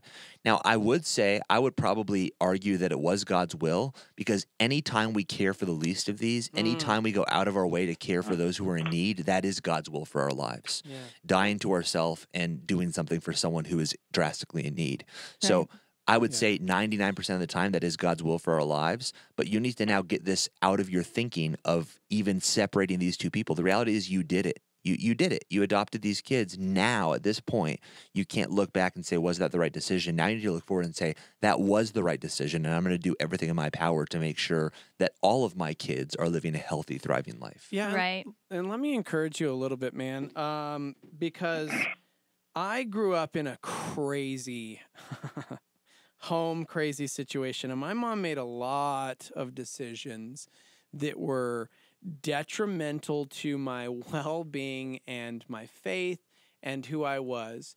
Now, on one hand, I could look at that and say, wow, she really made some wrong choices, so she screwed me up for the rest of my life. But that's not true, because God has this incredible ability of taking the horrible and redeeming it and using it for his glory. And there have been a lot of things in my life that when I look back on, knowing full well that my family made some really poor choices and the wrong decisions, absolutely, God still redeemed it and used it for his glory. And I have the ability to talk to people in a way that others maybe can't, because they haven't experienced some of the hardships, the pain, the abuse that I experienced. And so don't put that on you as if you are God, because what I'm hearing from you is like, man, I made this choice and now my children are screwed for the rest of their lives, because God's way bigger than your one decision that you think possibly might maybe have hurt them for the rest of their lives. Like, don't even stress about that, because before they're your children, they're God's. And so they have their own path and their own story and their own faith that they're going to have to lean on that is apart from any decision you've ever made. So I would take a little of that pressure off you, because you're not God, man. You really aren't. Well, and I would also encourage you, whether you had 2 biological or 6 biological, as soon as you go from 2 to 6, 2 kids have 50% of your time, then 6 have a 6% of your time. Yeah. I would focus in on whether they were biologically yours or not, and whether you intended to have babies or not, and you made that choice. Sometimes people have kids when they think they're done and they're not done, and now they have to divide their time and their attention with that next child. Yeah. I would just say focus in. You have, 5 to 6 babies, and love them the way they need to be loved. Maybe your son or daughter with Asperger's needs to be shown how to deal with that. And so that's what you focus on with that child. Perhaps these adopted children have emotional issues because of their upbringing or when you adopted them, and you can focus in on that need. So just don't take it as, oh, I now have to, not give as much attention to my biological and more attention to them, or equal attention. Find out what they need most, and that's what you devote that 6% of your time to, loving them the way they need to be loved. And because they're all individuals, and so they all need something different. And then what I would say, just what I was talking about this idea of even if you did step outside of the will of God, you can step back into it. The reason why that's so important, and I believe you need to keep that in mind, is we as humans are so future-oriented. And you're right now stuck in this place of looking at the future and saying, man, by me making this decision in the past, have I screwed up their future? And recognize this, and this is where I say step back into the will of God into your life, is that fear and faith both believe in a future that they can't see. So keep that in perspective. Fear and faith both believe in a future they can't see. Fear believes in a future that things are going to be bad. They made these decisions. They made these mistakes. Everything's not going to work out. Life's going to be hard for those around you. That's fear, and you're believing in fear. And fear is believing in a future that it can't yet see. But faith that God is big, faith that God is good, faith that God still has a plan, a future, and a hope, and a will for you and your kids' lives. Faith also believes in a future that it can't see, but faith has the power of God behind it. Fear has the power of Satan behind it. So I would just encourage you to recognize that fear and faith are both a belief. You just need to choose which one you're going to step into. Yeah. Okay, sounds good. And one last thing is, can you be forgiven if you've eaten a flamingo? Good question. Good question. I mean, that's all right. I don't know. Google it, buddy. Google it. Yeah, there you go. We'll see you, man. Thank you. Wow. Yeah, Shock Therapy Live. If you guys want to call in, 505-338-3700. Any questions in pouring in? Well, I assumed we were taking a break since we that we do that by now. like 15 minutes. Gosh, I keep forgetting. Thanks, yeah. Dave. Keep forgetting. All right, we'll be back. Call in. We'll let you know the high. Yes, Janae will give us the high. What is it today? Oh, no, I can look it up. All right. Ooh, it's warm. We're live from the Dreamstar Remodeling Star 88 Studios. We'll be right back. We want to thank Christian Brothers Automotive for becoming a sponsor of Star 88, a professional maintenance and repair spot for all automotive needs, from oil changes to major engine and transmission repair. Taking your car to be serviced doesn't need to be a chore. Located at 8031 Ventura Street Northeast, 505-207-4165. Thanks Christian Brothers Automotive for supporting Star 88. The road of life is never straight and predictable. There are unexpected turns and obstacles along the way. This week on A New Beginning, Pastor Greg Laurie helps us navigate through the trials of life in one of his most requested studies of the year. Tune in for important biblical encouragement this week on A New Beginning. Make an appointment with Greg Laurie weekdays at 8:30 a.m. on our sister station, KNKT 107.1 FM. Tony Evans. This is a Star 88 Supernova. The guy was in Chicago. He was on his way to catch a flight. He saw this pretty lady. He started talking to her. He said, well, where are you going? She said, I'm going to New York. He said, well, I'm going to Florida. Why don't we fly together? The answer is because you're going in two different directions. Singles, the reason why God says that a Christian should not marry a non-Christian is because there is a spiritual conflict. There is a conflict of gods, and those gods will conflict with each other. There will be a clash of gods. I mean, marriage is hard enough when you have the same God. When you wind up with a conflict of gods, he says, not only do you have this conflict with the unity of God, because you're asking a unified God to be in a disunified scenario, he says you profane the sanctuary. That was Pastor Tony Evans on a Star 88 Supernova.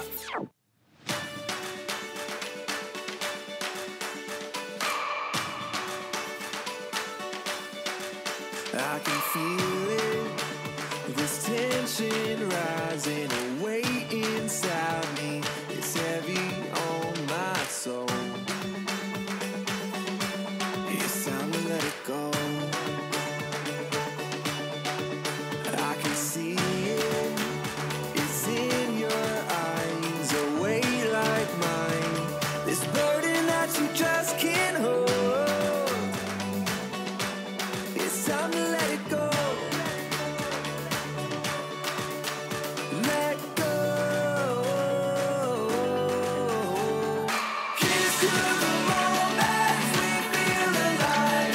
Live like we're weightless, hands reaching high. We set our sights on a better life. We're moving forward, this is our time. Celebrate the freedom, live young and wild. We set our sights on a better life.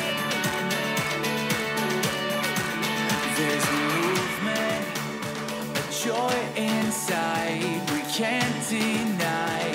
It's so uncontainable. Yeah, we gotta let it show. Let it show, let it show now. Kiss to the moment we feel alive. Live like we're weightless, hands reaching high. We set our sights on a better life.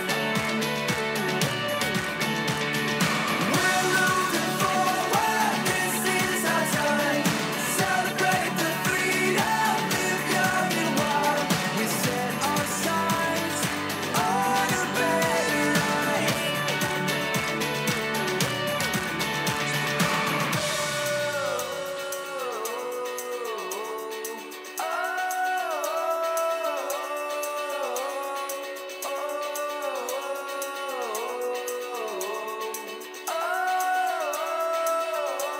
When you gotta let go.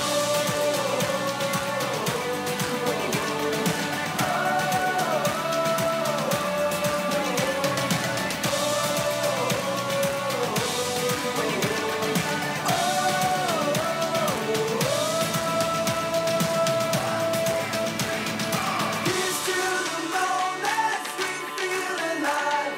Live like we're weightless, hands reaching high. We set our sights on a better life. We're moving forward, this is our time. Celebrate the freedom, live young and wild. We set our sights on a better life. On a better life. We set our sights on a better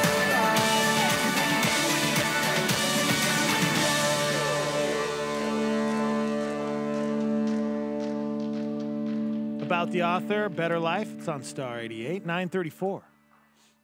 High of 51. Why do you have an odd array of movies on your screen, Dex? He's trying to see what's coming up and new. I do, and don't I? exciting. The Secret of Nymph. That's not new. That's not new. That's from when I was a baby. The Morning Invasion with Dex and Steve-O on Star 88. Welcome to the show. That was the best intro back into the show ever. Oh my gosh. I loved The Secret of Nim. That was one of my favorite animated cartoons when I was a young kid, you know? I was just a wee little lad, just loved little Nate gophers. recently introduced our kids to, what was it, Fievel? Fievel Goes That West. that one? American Tail 2. Yeah. Man. It's a fantastic Wait, are we movie. really watching The Secret of Nim right now? Yeah, dude. That is one of Chrissy's favorites. I love this movie. It's kind of sad in the begining. I don't understand this scary guy. Why are we not No, watching this? no. We have questions. No, we don't have this time. is- My bad, guys. I love that you can just stream that, though. What are you using? Or He It's has- called YouTube. He has read the YouTube Red or whatever premium. Premium. Yeah. Yeah, I get to watch cool things like The Secret of Nim. Okay, you watch that, Okay. and we will answer this question. Okay. Mostly for Janae, probably. Yeah. What thank are you. effective and helpful ways for a single dude to be a Christian friend to a married woman? I'm a single guy, and I absolutely hate small talk. I also understand that asking deeper questions can build intimacy that I don't need to build with everyone, but I don't want to avoid my sisters in Christ. Thoughts? Avoid them. Well, come on. No, let's clarify. Okay, There's only one way that I believe biblically you can have a friendship with a married woman if you're a single guy, and that is that if you're also friends with the husband. Yes, so but like I we think have single guys who are primarily- friends of ours that we'll invite over to hang out with us, but if I found out that you were hanging with those but single they're guys alone, primarily your friends and they become my friends. What if I was like, hey, I want to bring John over. Who's John? And he's my friend. Who the heck is John? And you're Yeah. like, cool, yeah, let's all be friends. But you know that he primarily the connection was made with me. That's what is difficult, I find. Yeah. Because that is a level of intimacy that I've made a connection with this man. And now I'm saying, let's all be buddies, where it's different when you have a guy friend and he goes, hey, meet my wife. Or you have a guy friend and he says, meet my girlfriend. And that evolves into we're all friends. But primarily, my connection is with my guy buddy. Yeah. You know what I'm saying? yeah. So it's just a very sticky situation. If you want to be, I think I get that you don't like superficial conversation, but you're playing with a little bit of fire if you're pursuing a form of intimacy in a friendship with a woman, especially when she's married. I would never want to put myself or her in a position where she's now communicating and talking to you because she feels like it's easier to talk to you than it is to talk to her husband. She's just trying to understand men better, you know? And I think that's where it goes oftentimes, is that she sees an advocate in you, or she sees, you know, someone she can confide in, and it becomes much more deep than it should. And here's the reality. The biblical basis for this is a few things. Number one, we want to flee the appearance of evil, and this can create an appearance of evil. Number two, we want to make sure that we are esteeming our brothers and sisters higher than ourselves, and we're not leading others into temptation. You've got to recognize that although to you, you might find this person or these married women not attractive, and so you're thinking, oh, nothing's going to happen. I just want to be a good Christian brother in Christ. But you got to realize that for women, a huge amount of attraction is emotional attraction. And so if you become a safe place for them to confide in and talk, and you build intimacy, as you're saying, they can begin to be tempted and desire a relationship with you. And we as Christians are called to esteem others higher than ourselves and not lead other people into temptation. So that's a huge aspect of this. So, biblically, those are kind of the reasons why you want to stay away from doing that. Somebody wants to know if it's different if you're friends before a marriage, like longtime friends, or if it's somebody that you've met after you're married. I think it becomes your spouse's call. Like, I know I had friends who were girls before I was dating or married to Janae, and I know she had guys who were friends. I think it becomes a question. It's like, hey, I don't feel comfortable with you being friends with that person anymore. And then at that point, I'm like, okay, cool. At that point, I see my wife higher than this friendship that I've had. Okay. So I think it really becomes a conversation at that point with the spouse. Yeah. Got a phone call. Ooh, good morning.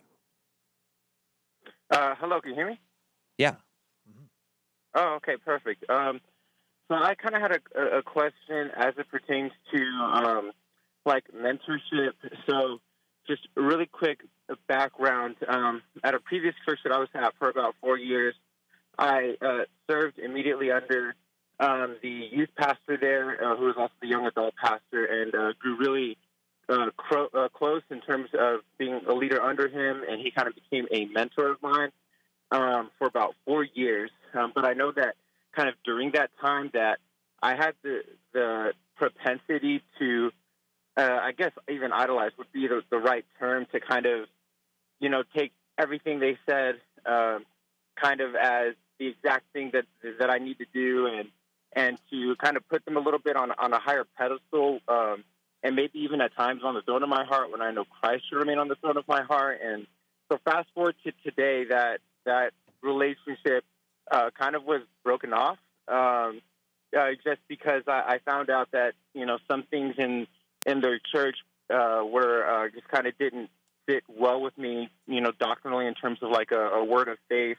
type of association. And so I've since refined my theology and found a great home church where I'm having the opportunity to serve again as a leader and to come under the senior pastor there and serve in student leadership and stuff. But I know my history with sometimes putting those that mentor me a little bit on a higher pedestal than they should be in.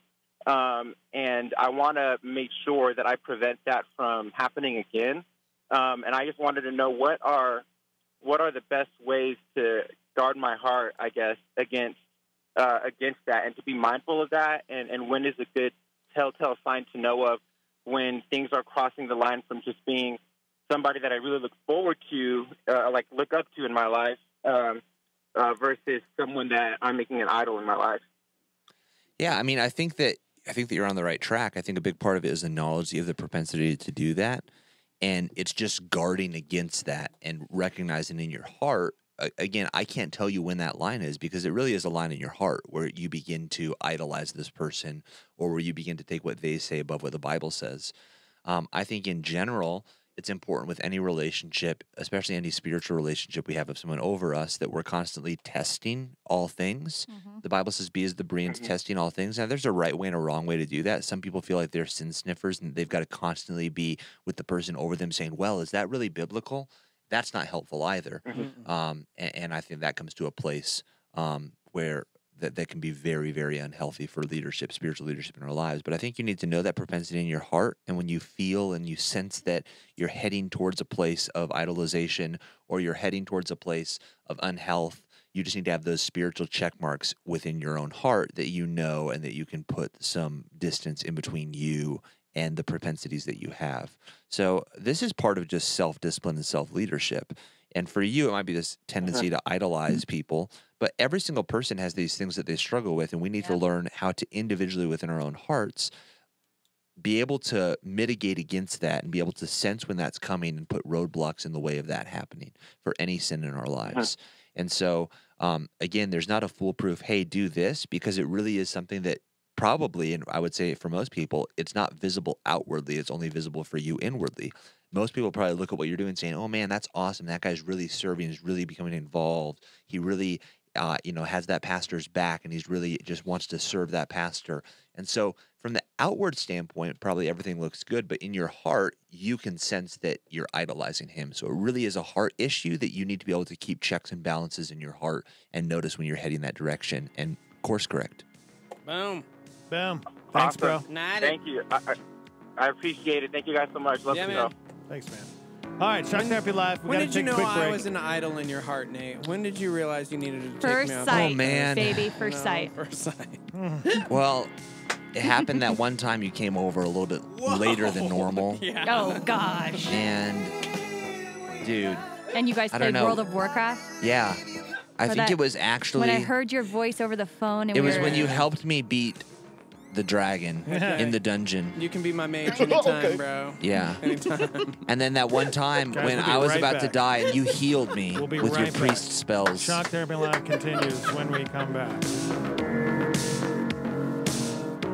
Louis Giglio challenges us to conquer giants in this PowerPoint. You are the person you talk to the most. You see most things through the lens of you. Your view of the world, good or bad, is determined by how it affects you most of the time. Do I move toward this or away from this based on how this impacts me? Your view, most often, your view of you, your view of your worth, your view of your ability, your view of God, your view of God's ability, all that is primarily informed by you. We are in love with the phrase, I think. So a situation comes up, a conversation emerges, there's some debate or some discussion, and we love to enter into the moment with, well, having all that, I think X. We even say to God at times, I hear what you say, but this is what I think. And at the end of the day, we are flying down roads to nowhere, foot on the gas, convinced that somehow we won't run out of gas and we'll find a shortcut and make up time. And at the end of the day, we'll have a story to tell. That's a PowerPoint with Louis Giglio on Star 88.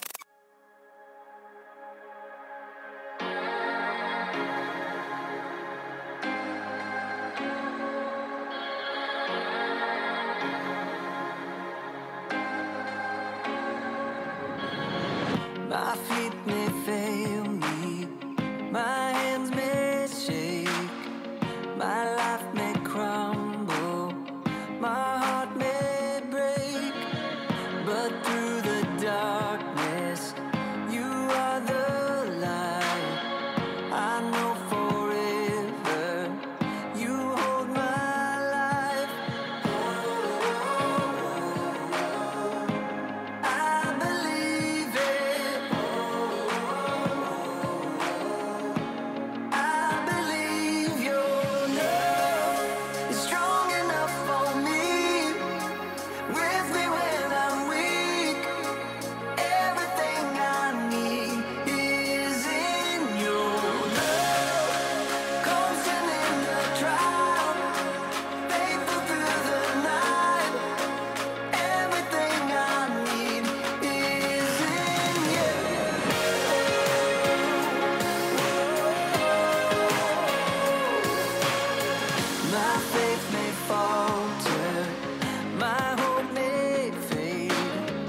My voice may tremble, my fear may wake, but through my failures, your mercies rise. I know forever you're on my side. I believe it. I believe your love is strong enough for me. With me when I'm weak. Everything I need is in your love. Constant in the trial, faithful through the night. Everything I need is in you.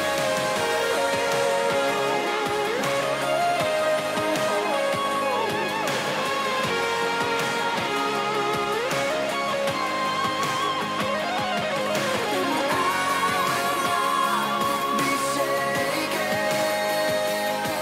No, I will not be moved. Your love will last forever. The victory's in you. Strong enough for me. With me when I'm weak. Everything I need is in your love. Constant in the trial, faithful through the night. Everything I need is in you.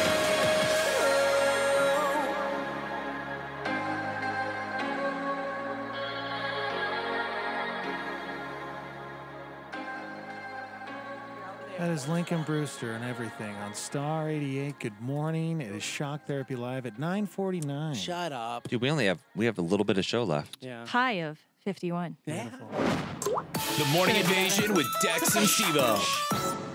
Guys, follow the formula. Gosh, I tried. We got a few more minutes, guys. Yep. Okay. Hit us. I have a question for Pastor Nate. I have a friend who is open to the Word of God, but the biggest thing is she is gay and says she has felt attracted to women her whole life.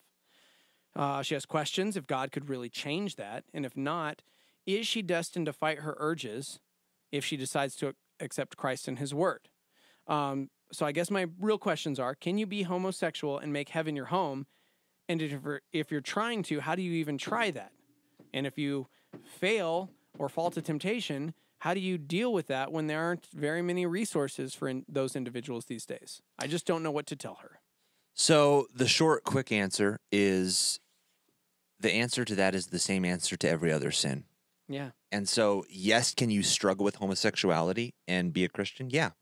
Can you mess up and fall into it and repent and still be a Christian? Yeah. Can God take it away? Yes. Will God take it away? Not necessarily. Right. Could you be forced to struggle with the propensity towards the sin for the rest of your life? Yes. Can you still be a Christian while doing that? Yes. So the answer to all of those questions is the same answer to any sin. Now, I would recommend, I've recommended this book a million times on Shock Therapy Live. It's called Single Gay Christian.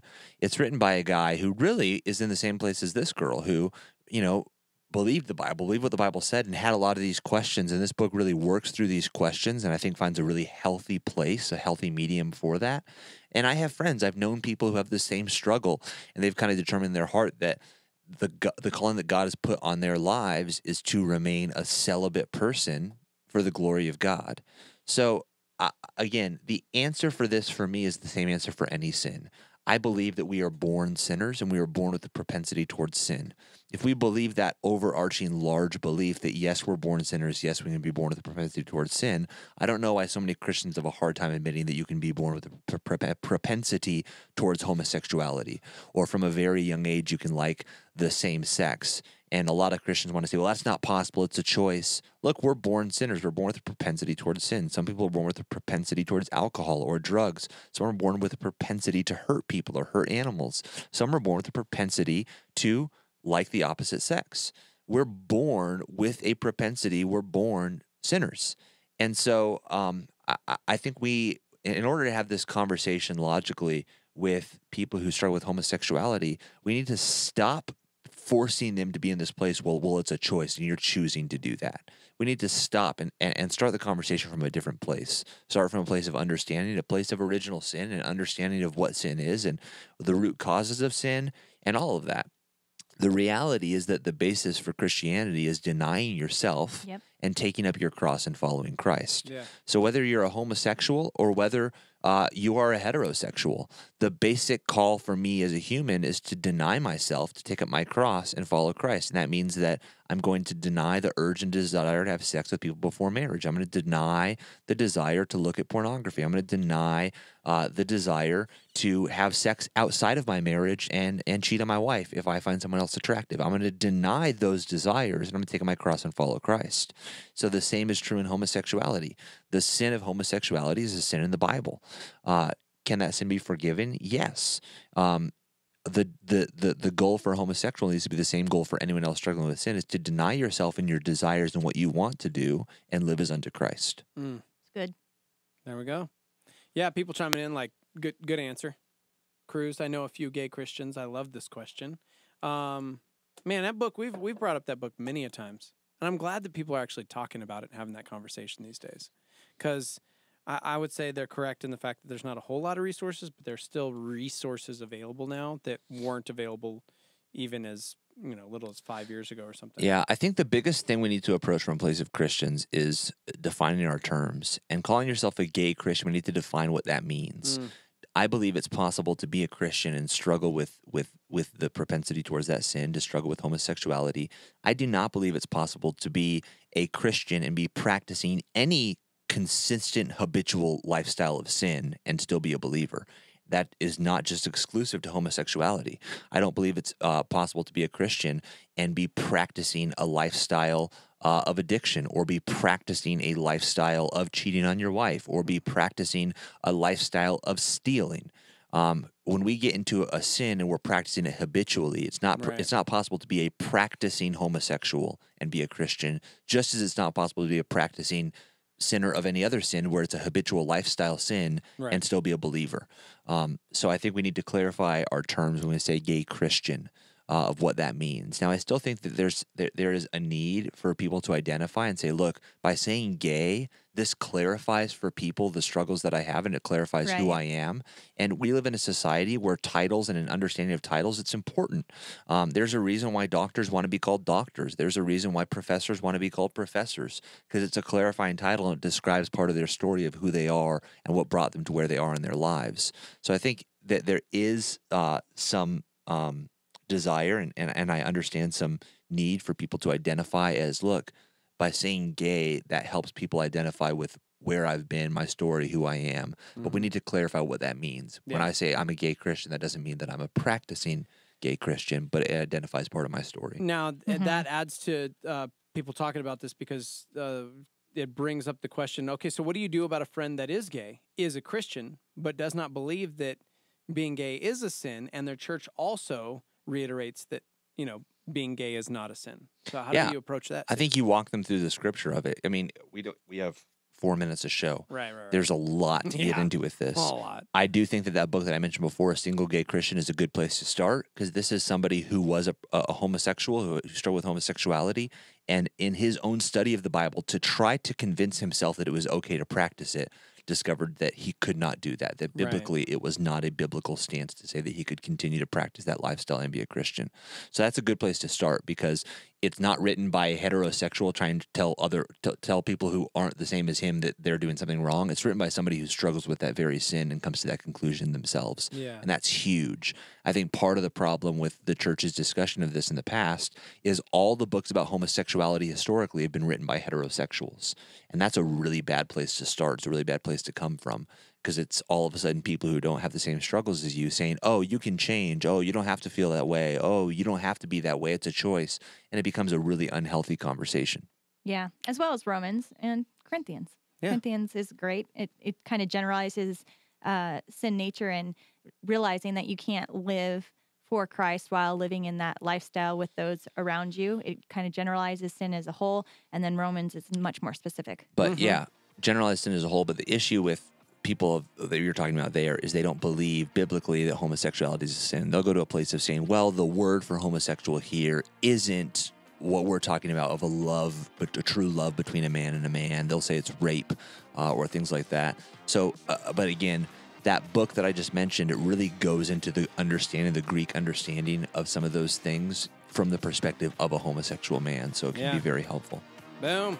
All right, guys. That's crazy. We are done. Thank you, Stormy. Shock Therapy Live. If you missed any of it, guys, you can go back. YouTube, iTunes, through the app at Star 88 FM. Have a beautiful day. Heitzig, love you guys. See ya. See you next time. See ya. Hello? Anyone? Yeah. I'm out. Oh, just wanted to hear No, you. I'm never coming here again. We'll see you all Tuesday. All right. Have a safe trip, Steve. All right. Bye, guys.